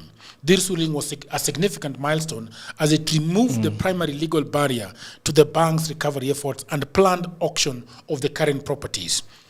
Now, in 2021 to 2023, concurrent with the appellate litigation, a struggle for physical and operational control of Dari Limited unfolded. In late 2019, the bank appointed George Weru and Muniu of PricewaterhouseCoopers, PwC, as receiver managers for the charged properties. And then we come to the implementation of the receivership. The appointment was intended to allow the bank to run Dari Limited, where the police were today, right? As a going concern to recover the debt. However, the receivers reported systemic interference or resistance. In April 2021, a dramatic standoff occurred at the current property. The receivers alleged that when they arrived to serve court orders to take over the amendment, they were met by armed goons and police officers deployed by Tuju to block And in the fact, entry. that is what I say. You guys are rushing. Come back a little bit. A little bit. Before you are going on, I don't speak too much like Odhiambo. Yeah, at least I'm not a lawyer. Who speak a lot of nothing. This is what I'm saying. In fact, there is this principle that we say in law, in equity, that if you must come to equity, you must come with To the table with clean with hands. clean hands. right? That's right, Okay. yeah. Tuju is right now complaining about goons at his estate. But when the decree was made and the orders was made by this receivership so that they can... Yeah, there is no sound? What? The sound. Yeah. Okay. Somebody said there is no sound. Yeah, I can see the sound. There's no sound. Soundiko, okay. Like I was saying, when Tuju, there were receivership orders that were given. What did Tuju do first? Tuju sent goons at the property. But right now, Tuju is complaining about goons in his own property. Why would he complain about goons? But there was no justification of him using goons at that time. There was not the issue of appeal. There was not the issue of judgment. Surely, but right now, he's complaining about brother. goons. I mean, that is neither here nor there. That is I'm going to point it out. That is neither here nor there, and that is what I want to ask. Let me bring you back. Because Tuju something that use is goons in the very first interesting here is that, remember, when Tuju is using goons and police officers, he is the Secretary General of Jubilee. He is the shadow minister at that time. He's not a shadow minister, he's a substantive minister. A big difference. A shadow minister is an opposition minister. Okay, Yeah. great. He's a what? Substantive minister without portfolio. Okay, sorry. I like how you laugh at yourself. I'm so sorry. Yeah, it was a cabinet secretary without portfolio. I'm so sorry. Yeah. But It is interesting that at this point, Tuju is having the state machinery on his side. Okay? So he should use goons because he has state No, machinery. Jagger. no. I want you to read it and what I am Tuju first. And what I'm saying, Did Tuju do wrong to use goons in the yes, first he place? did. Absolutely. But First- two wrongs. first of two all- wrongs do not make a right. Excuse me, gentlemen. Yes. I think you are going very fast. There's some things we are missing. Okay, what are we Let us missing? not brush over issues. Okay. Let's concentrate a little bit on Section 10 of the Foreign Judgments Act, Cap 43 of our laws, and what it says and how it can be used to set aside foreign judgments. Okay, This foreign judgment is not gold. That is not life. That is pumped into the Kenyan system and once adopted cannot be stopped. In Okay. fact, Section 10 of our I'm Foreign ready for Judgments that Act one. states clearly under what conditions can a foreign judgment be set aside. One, Okay. lack of jurisdiction. It says when the foreign court had no jurisdiction under the conflict of laws rules in Kenya. Does it have, for example, the question of conflict of interest? They entered a summary judgment. Jagger, I wanted to note a few things. What happened there was summary judgment. Weka hapo, pack it somewhere. We're coming back to it. Okay. Procedural fairness. The judgment debtor did not receive sufficient notice of the proceedings to defend themselves. Okay? Procedural fairness. The main reason why Tuju went to London is not to go and fry himself. He went to London to seek for the law to be observed, not even justice. He didn't go to a court of justice. He went to a court of law to ask them what is happening. I can't understand. But instead, the court decides to enter what? A summary judgment. This fellow knows what I'm talking about. 3, fraud. If the judgment was obtained by fraudulent means, David Odongo or whoever he is comes back and tells us that, hey, the need that I gave was not correct. I'm recanting my evidence. The agreement that was entered is not right. Yes. Kenyans, the Kenyan court is allowed under Section 10 of the Foreign Judgments Act to set aside that judgment because there is no fairness, there's fraud. Number 4, public policy. The enforcement will be contrary to the Kenyan public policy. Justice Olela has indicated here in his judgment that this immunity nonsense between Articles 44 to 48 of the EADB Charter offends the Kenyan public policy. You know, these lawyers speak a lot of mixed language. That's why there's no clarity in law. Go ahead with Yambo. Lastly- You are becoming like one of them. Lastly, finality. Odhiambo does not like lawyers. The judgment is he needs not us. conclusive or has been reversed on appeal. Okay? In this case, this matter was not even allowed appeal. This matter has been adopted. And Kenyan judiciary system is crumbling, is fearing, is saying, let's just adopt it. It had been entered. But Tuju is saying, things were not going right. Why are we assuming if the judgment itself is saying, it was summary judgment? Summary judgment means there was no fair trial. There's no fair hearing. Bwana Sema. Okay. Or you, man. I love the fact that Odhiambo is always conversant with the specific provisions of the law. And Jagero, I also want you to be conversant with that, but you're a host, you don't need to. The thing is this. After the judgment has been entered, there is a certain kind of asserted jurisdiction that our courts has. A certain kind of, non-exclusive jurisdiction, whereby they're not saying that you are not allowed to bring a matter, like you stated. Yeah. There are defenses. Like if a foreign judge has made certain decision, Which you are can full. still bring the matter, right? Yes. But there are certain defenses that you're supposed to be making. And if Odhiambo was to marry all those sections and defenses that he has stated with the current disposition, all these things were presented by the legal team of Raphael Tuju. And in fact, when I read the Kenyan High Court stage, because if you read at the Kenyan High Court stage, that is what is pleaded at the Court of Appeal and the Supreme Court. They presented all these defenses, and the court found them not sufficient for this particular case. So what we can say is that what Odhiambo is disputing, and probably Raphael Tuju, is that he did not agree with the court's decision according to his defense that is provided. Yeah. And also you have to know that, aside from that, you are making it seem like the summary judgment was entered in England was so absolute that you just present a document, then you're not supposed to be arguing about it. No. The judges give you a recommendation, and after giving it to you, you can oppose that application for a summary judgment with reasons. So what I'm trying to tell you, Jagiro, is that the Raphael Tuju lawyers were given a chance to oppose the application for summary judgment at the English court. They were not given a chance to argue on the merits of the case, but they were given a chance to oppose that summary judgment. That summary judgment was opposed on the same grounds that he's mentioning himself.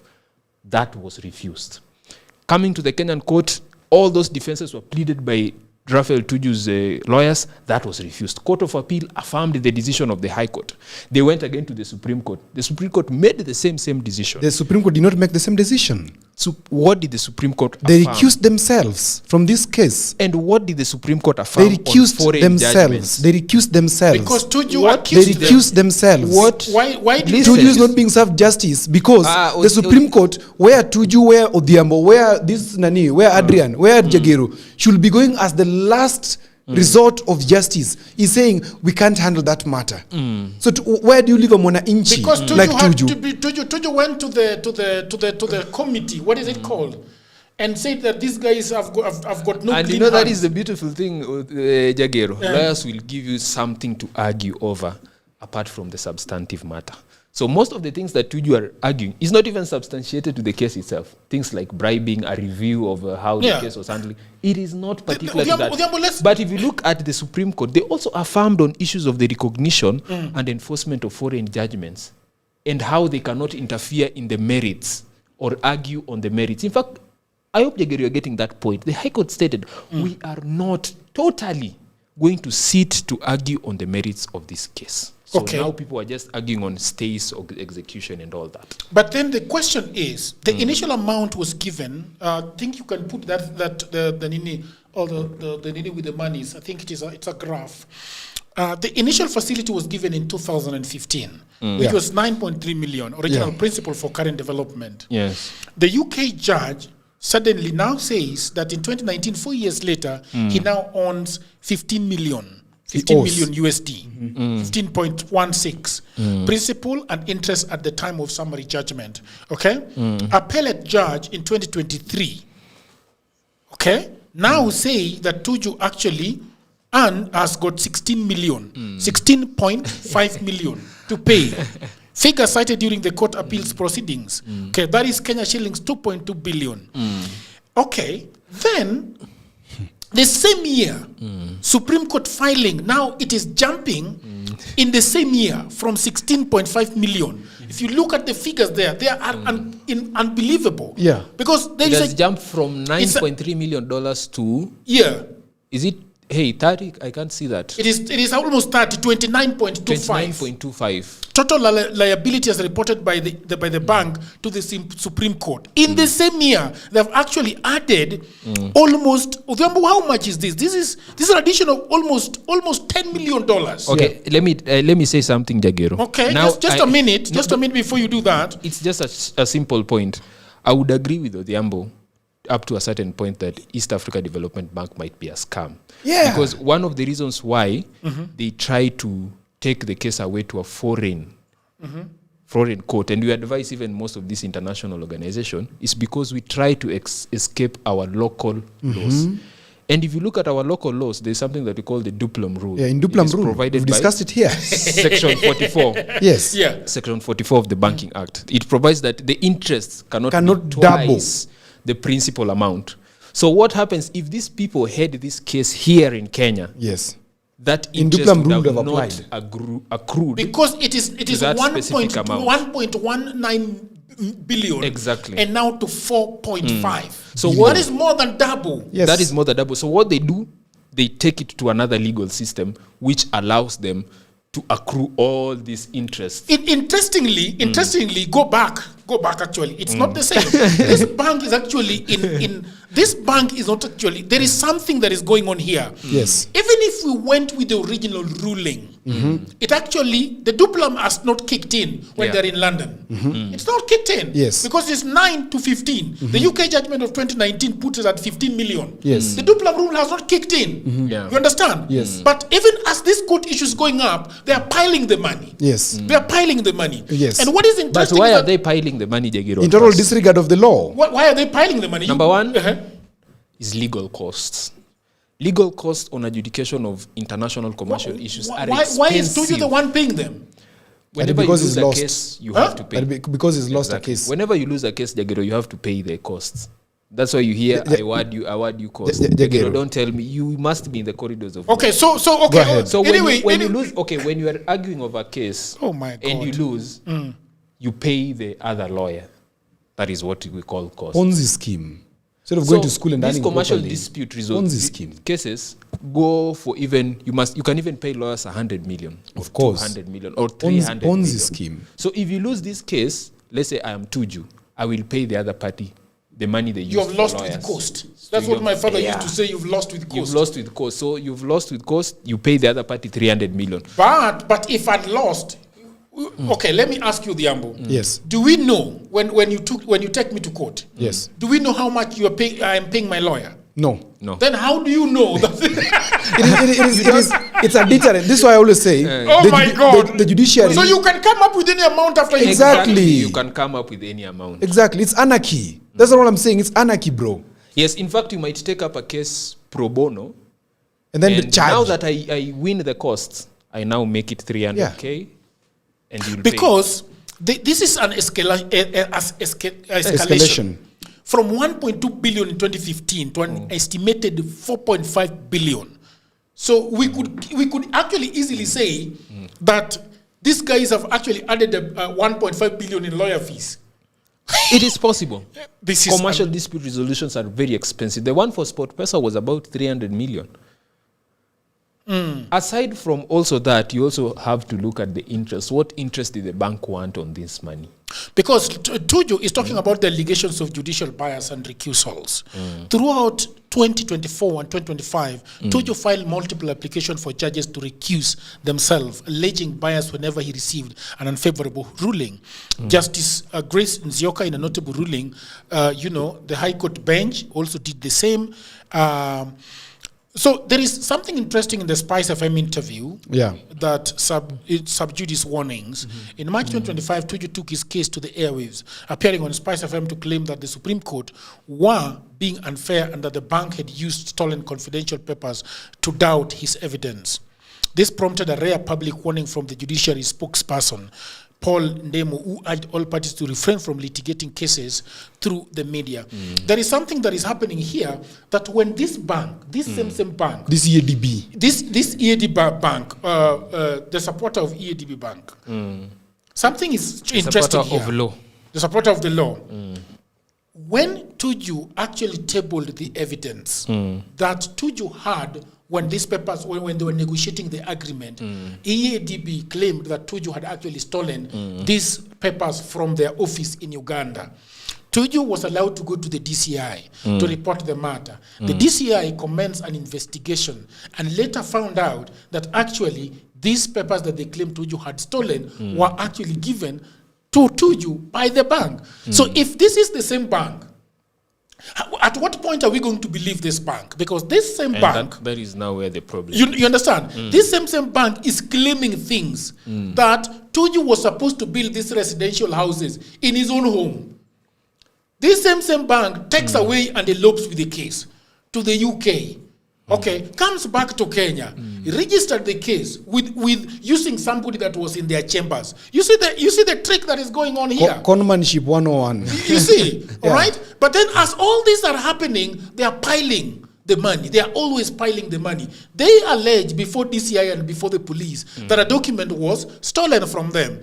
It comes to the surface that actually they are the ones who gave this thing. Okay, let's forget about all those things that are happening. What is happening right now? Where is the bank? What is going on now? Now, Yeah. just before we come to what's happening right now, Yeah. the bank now is doing something very, very serious. They're now using a legal loophole to fast track the auctioning of Tuju's property. If we look at the history of the case, despite the merits, Tuju is raising substantial questions that there's breach of contract, which all of us on this bench are not opposing. Yes. And the breach of contract was not first made by Tuju. It was first made by EADB. Relying on their, or hoping to rely on their immunity, that they will do things, and for you to even obtain how they've done the things, you must seek their consent. How can you believe or intend to receive good faith from somebody who makes a decision against you? Then you want to ask him, how did you arrive at that decision? But for him to give that decision, it must be by their consent, which means they can dilly-dally. This is a masterclass in bad faith anyway. So what's happening now, Jagero, is that these guys, on the 9th of March, there's a ruling that was entered. And the ruling that was entered was that ruling by Justice who? Was that Lady Mongare or something? Yeah. That lifted the ban on the auction. Because EADB was to proceed to auction Tuju's properties to recover their money. But remember, they're recovering their money, which one? 900 million Kenya shillings. We just bought land. No, they didn't disburse the second bit, which was going to construct. Tuju started constructing.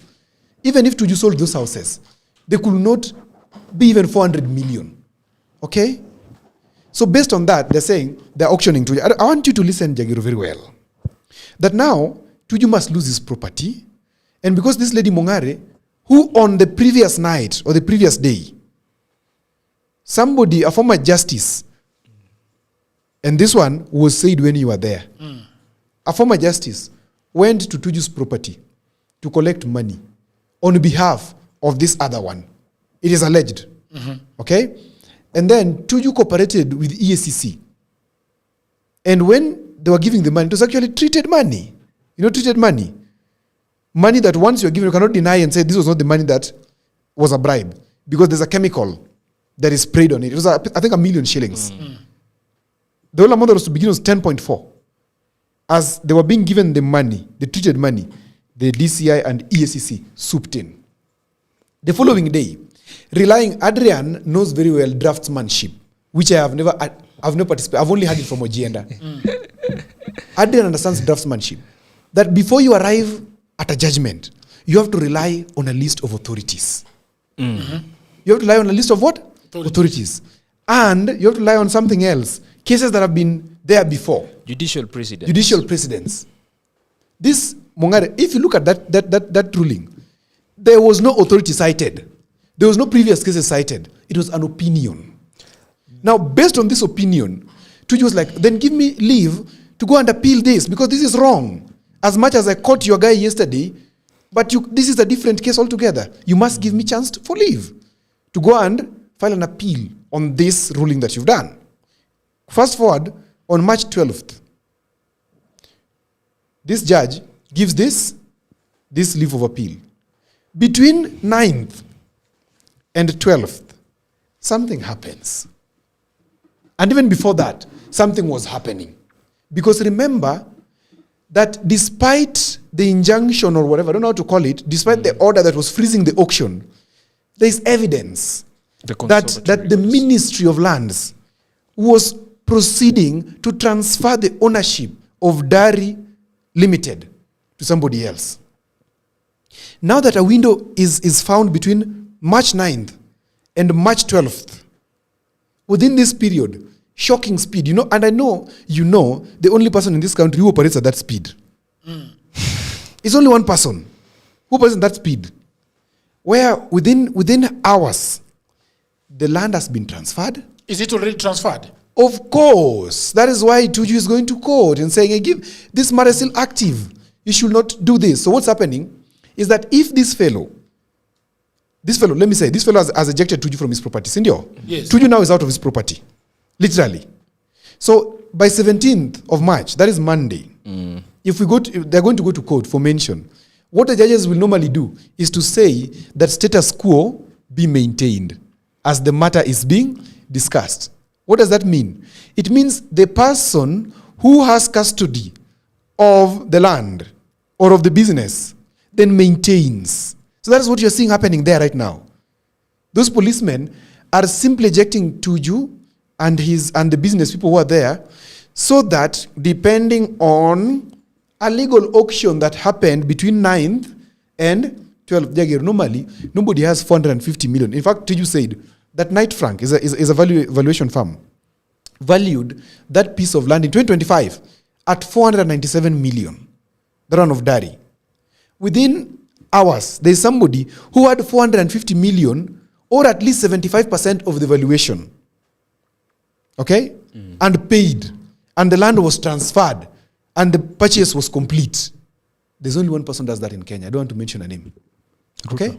Now, Tuju is out of his property because these people are targeting that when we go to court on Monday, the judge will say status quo be maintained, which is always what happens. It's like the case of child custody. The parent who has the child, when, like for example, umekosana bibi yako, akaenda na mtoto, wewe pengine ni responsible, ukaenda ukaiba mtoto ukakaa nayo. Then the parent, the woman goes to court. Then the court says status quo be maintained, means the person with the child is the one who keeps the child until the case is concluded. That's what's happening there. Yes, the status, so that case could be dragged for forever. The status quo will be maintained, right, as he's stating. And you know, when they say the status quo is maintained, it does not mean that they are vesting the land on Tuju. And I want Odhiambo to understand this thing. And they also do not mean that they are going to be vesting the land on the bank itself. But the formidable and fundamental thing you have to know is that the execution that was given is not in contention. It already stands. Which one? The one for Execution. lifting the Come on, auction. Jagero. The execution orders to make sure that the bank, the orders Recovers. that were given, the bank has to recover the money. Like there are orders for the bank to recover the money. That one is not in contention. Yes, they might maintain the status quo, like do not register the land to anyone, let nobody take the land, but let not you be diverted to think that even if it will be going to be listened to court, Yeah. they would give any decision concerning the merits or the issue of the recovery. The issue of the recovery has already been settled. Okay. Absolutely. So that means they're getting 400 and something and something from this Dari property. From Dari, yes. And then they are also going to proceed to the all the attached. Yes. And all the attached do not come to 4.5 billion, do they? Maybe. That means, you know, let me paint you a picture of what will happen. Okay. So let's say Intim-Sida is 900 million at the time of purchase. Okay. Years later, of course, it has gained value because there are buildings that Tuju has made there. And of course, there's the business value that comes with it, which is also included in valuation.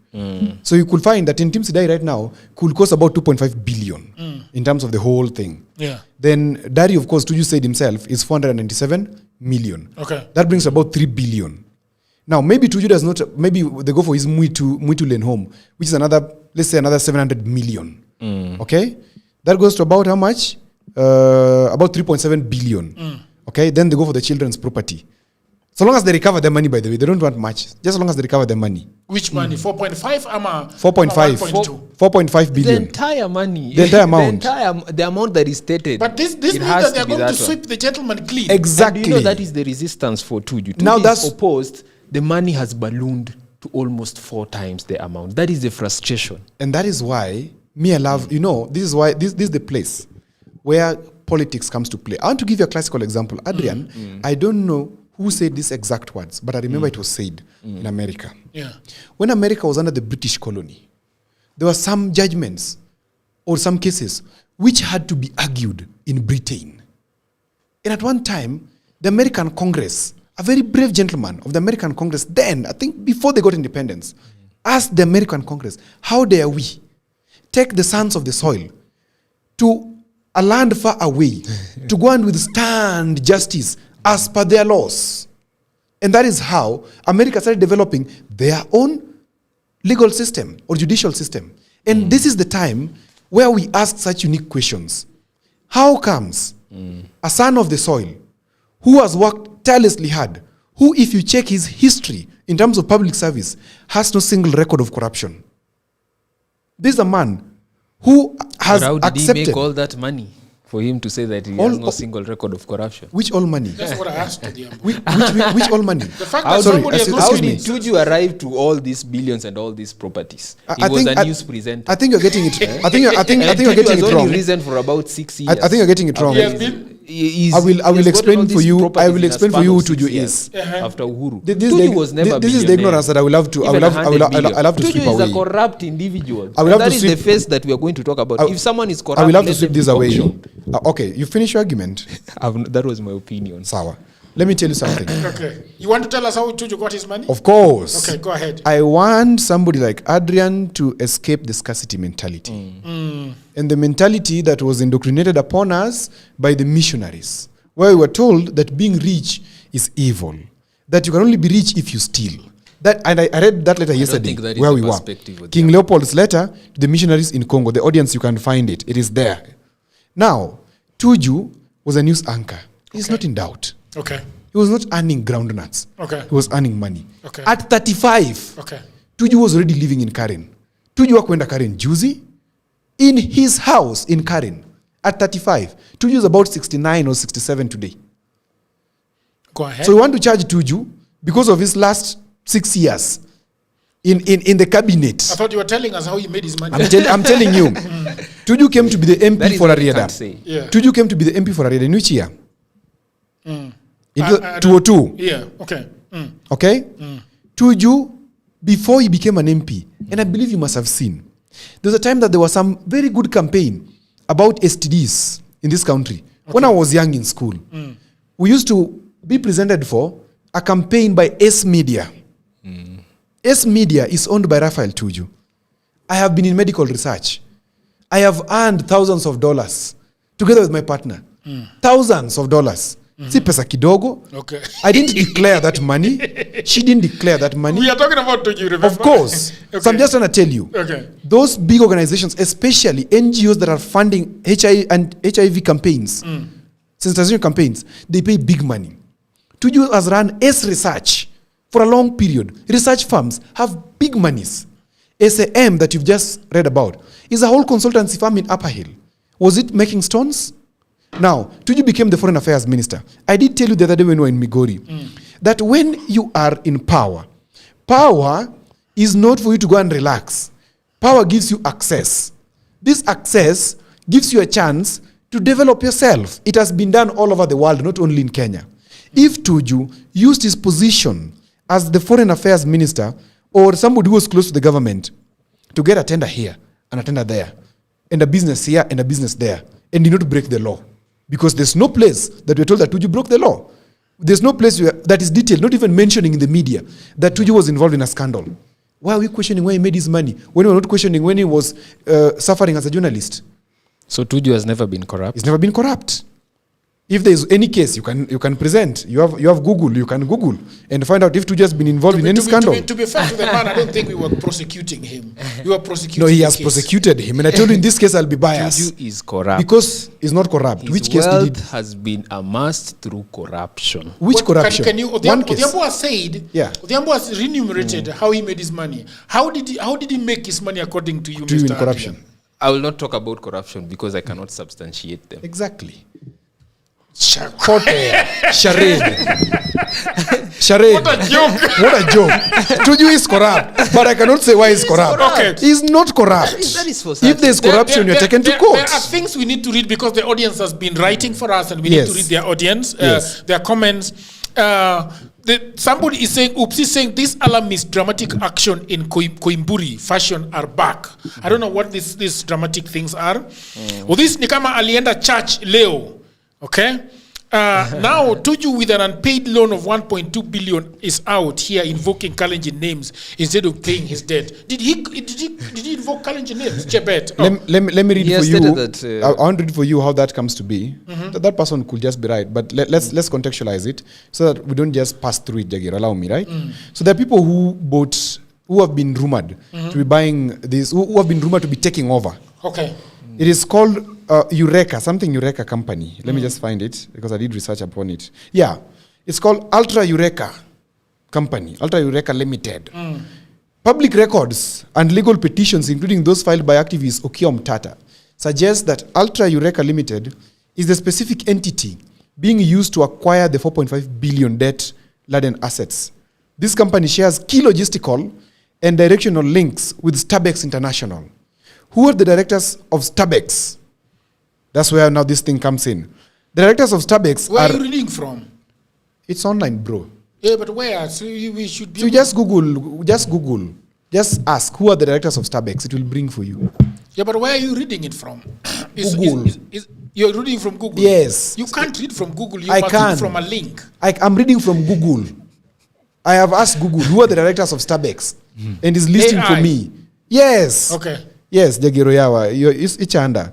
The first shareholder is called Jackson Kiplimo Chebet, Okay. chairman and founder of Starbucks. Abraham Kipkoech Korir, director of projects and business development. Daniel Kiprop Cherutich is the managing director. That's how their names come to be. Okay. Because the documents presented by who? Okiya Omtata Okay. is showing that Ultra Eureka Company, which is closely linked to Starbucks sharing logistical, whatever with these people, is bringing up their names in this. That's how they come into this. Okay, when a country begins settling disputes with goons, that is Mr. Alchemist, instead of institutions, the rule of law quietly dies. What has happened to Raphael Tuju is a painful reminder that the law can be manipulated. Mr. Upsi says, Nyashinsky said, Sina Deni, Niko Fresh, Nje na Ndani. Where is the justice for the financier?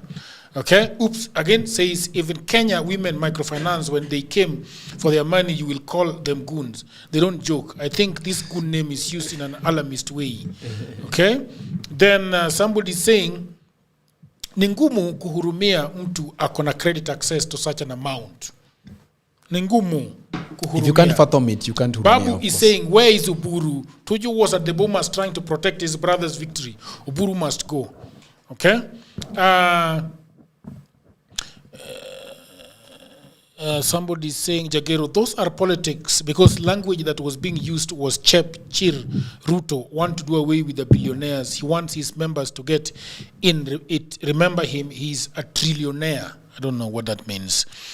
Okay, so several people are saying several things. Toju should join join broadcasting and watch his problems away. People should be able to reread what they have sent us so that we can read them properly. I thought Toju was twerking for Uhunye in collab with Matiang'i in exchange for payment of these debts. Funny. John is saying, Odhiambo, hukuwa na inside information. Odhiambo hukuwa na inside information. Jagero, can you confirm that I always have it and it is not, I'm not bluffing? Yes. I've taken you to those sources. Odhiambo is right. Bank should finance whole project. Somebody is saying bank should finance whole project. Odhiambo is right. Ni kama manager wanted kitu kidogo. Yes. Where is Uhuru? Was he a fake friend? Why does the bank want him? That is that is Cindy saying. Why does the bank want him to pay 290 million, which they didn't disburse? Okay, somebody is saying, you ask for 1.2 billion, you get 1 billion and claim you can only pay if given the whole 1.2 billion. This to me looks like using a loophole to pay zilch. All right, so that is what is happening. There is so much that people have said here. Okay, Tuju wants to escape the land and build and build the houses. The money reached him. Odhiambo is interpreting the law the way he wants. That's why even bank records show that they only distributed or disbursed 900 million. There was 294, which was not disbursed. Okay. What you saying? The moment I was to start paying back the loan was when you disbursed the 1.2 billion in totality. That is the agreement. Okay. The bank breaches it. Then now Tuju is being persecuted. Okay. Tuju is one of, by the way, Jagero, can I tell you something? In the country as a whole, Tuju and Sam Wakiaga. Yes. Are some of the few Luos. In fact, Tuju is the only Luo in Nairobi who has invested the level of which he has invested. And that's why it pains me, and I said I'm going bias on it, that he's a representation of excellence in business in public service. We should not persecute such people. We should help them. We also talked about, you remember I was telling you that when Tuju was having his own goons and his policemen, Uhuru was the president. He didn't have his own goons. He was policemen. the SG. He didn't have his own goons. They reported.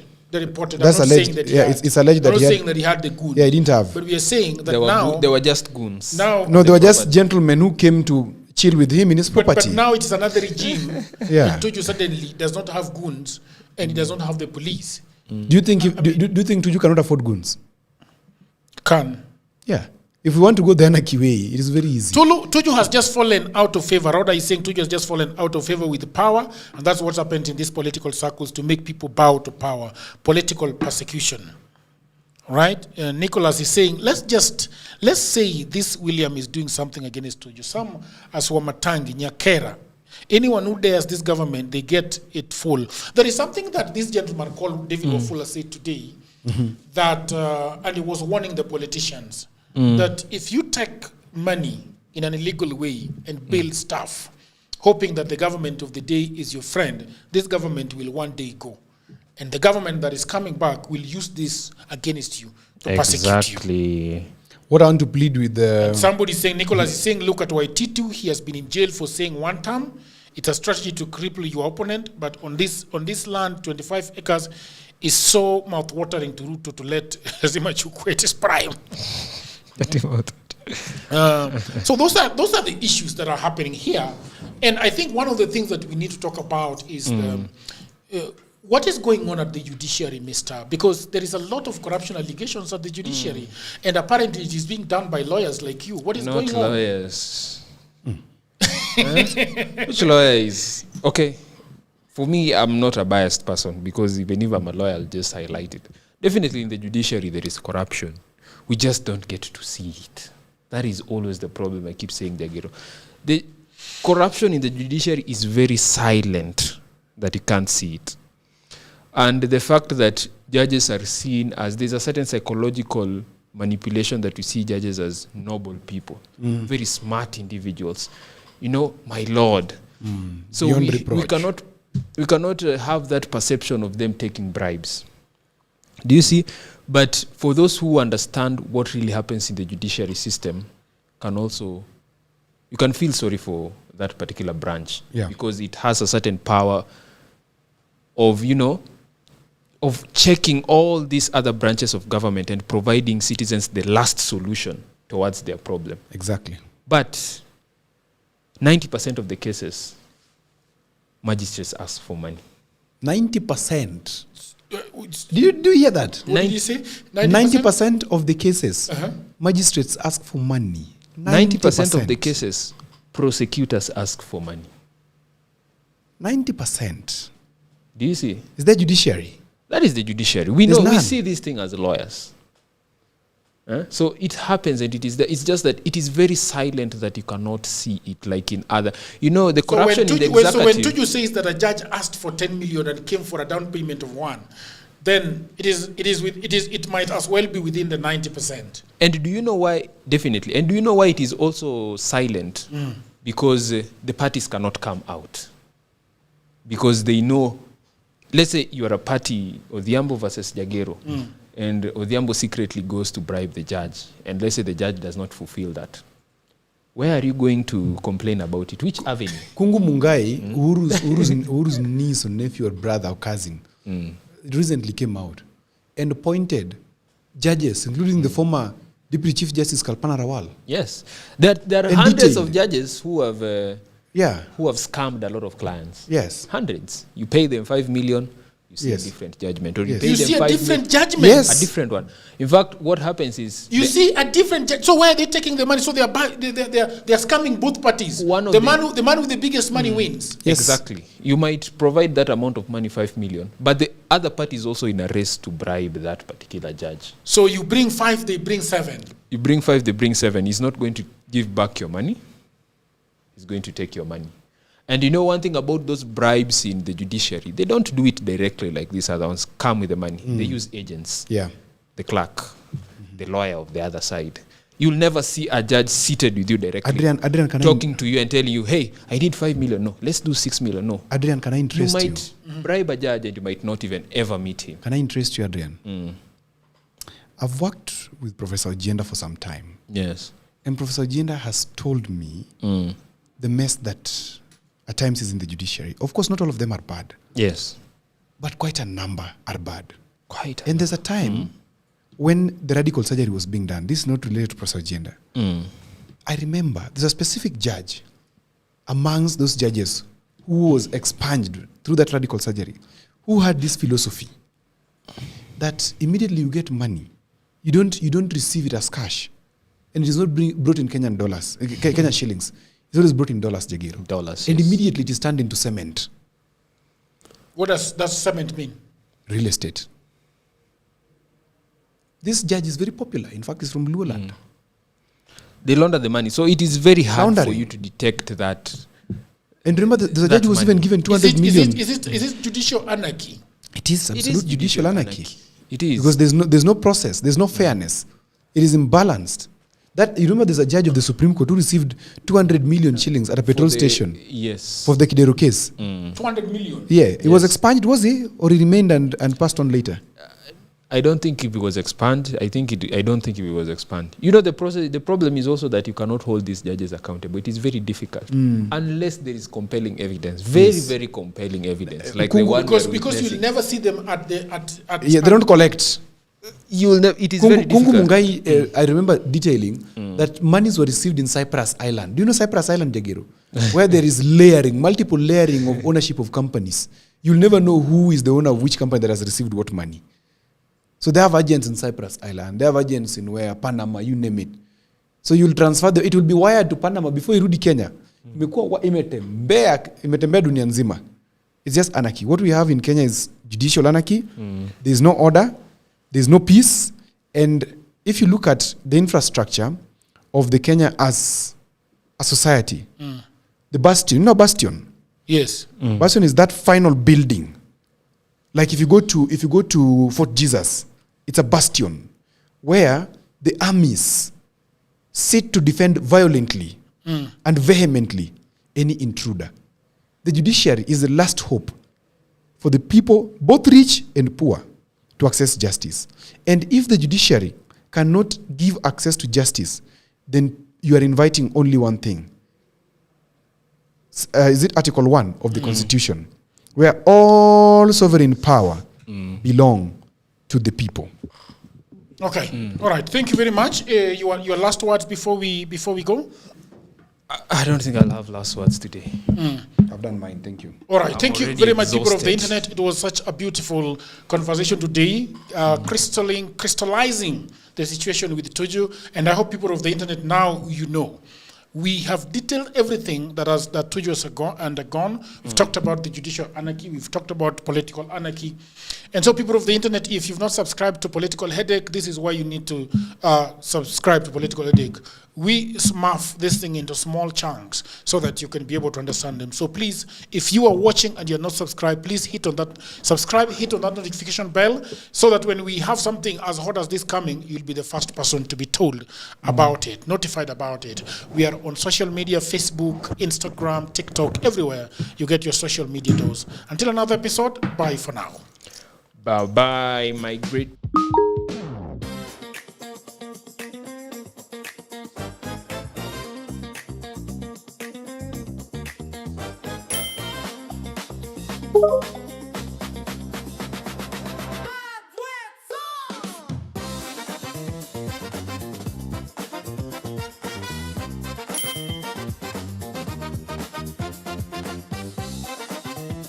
Bye.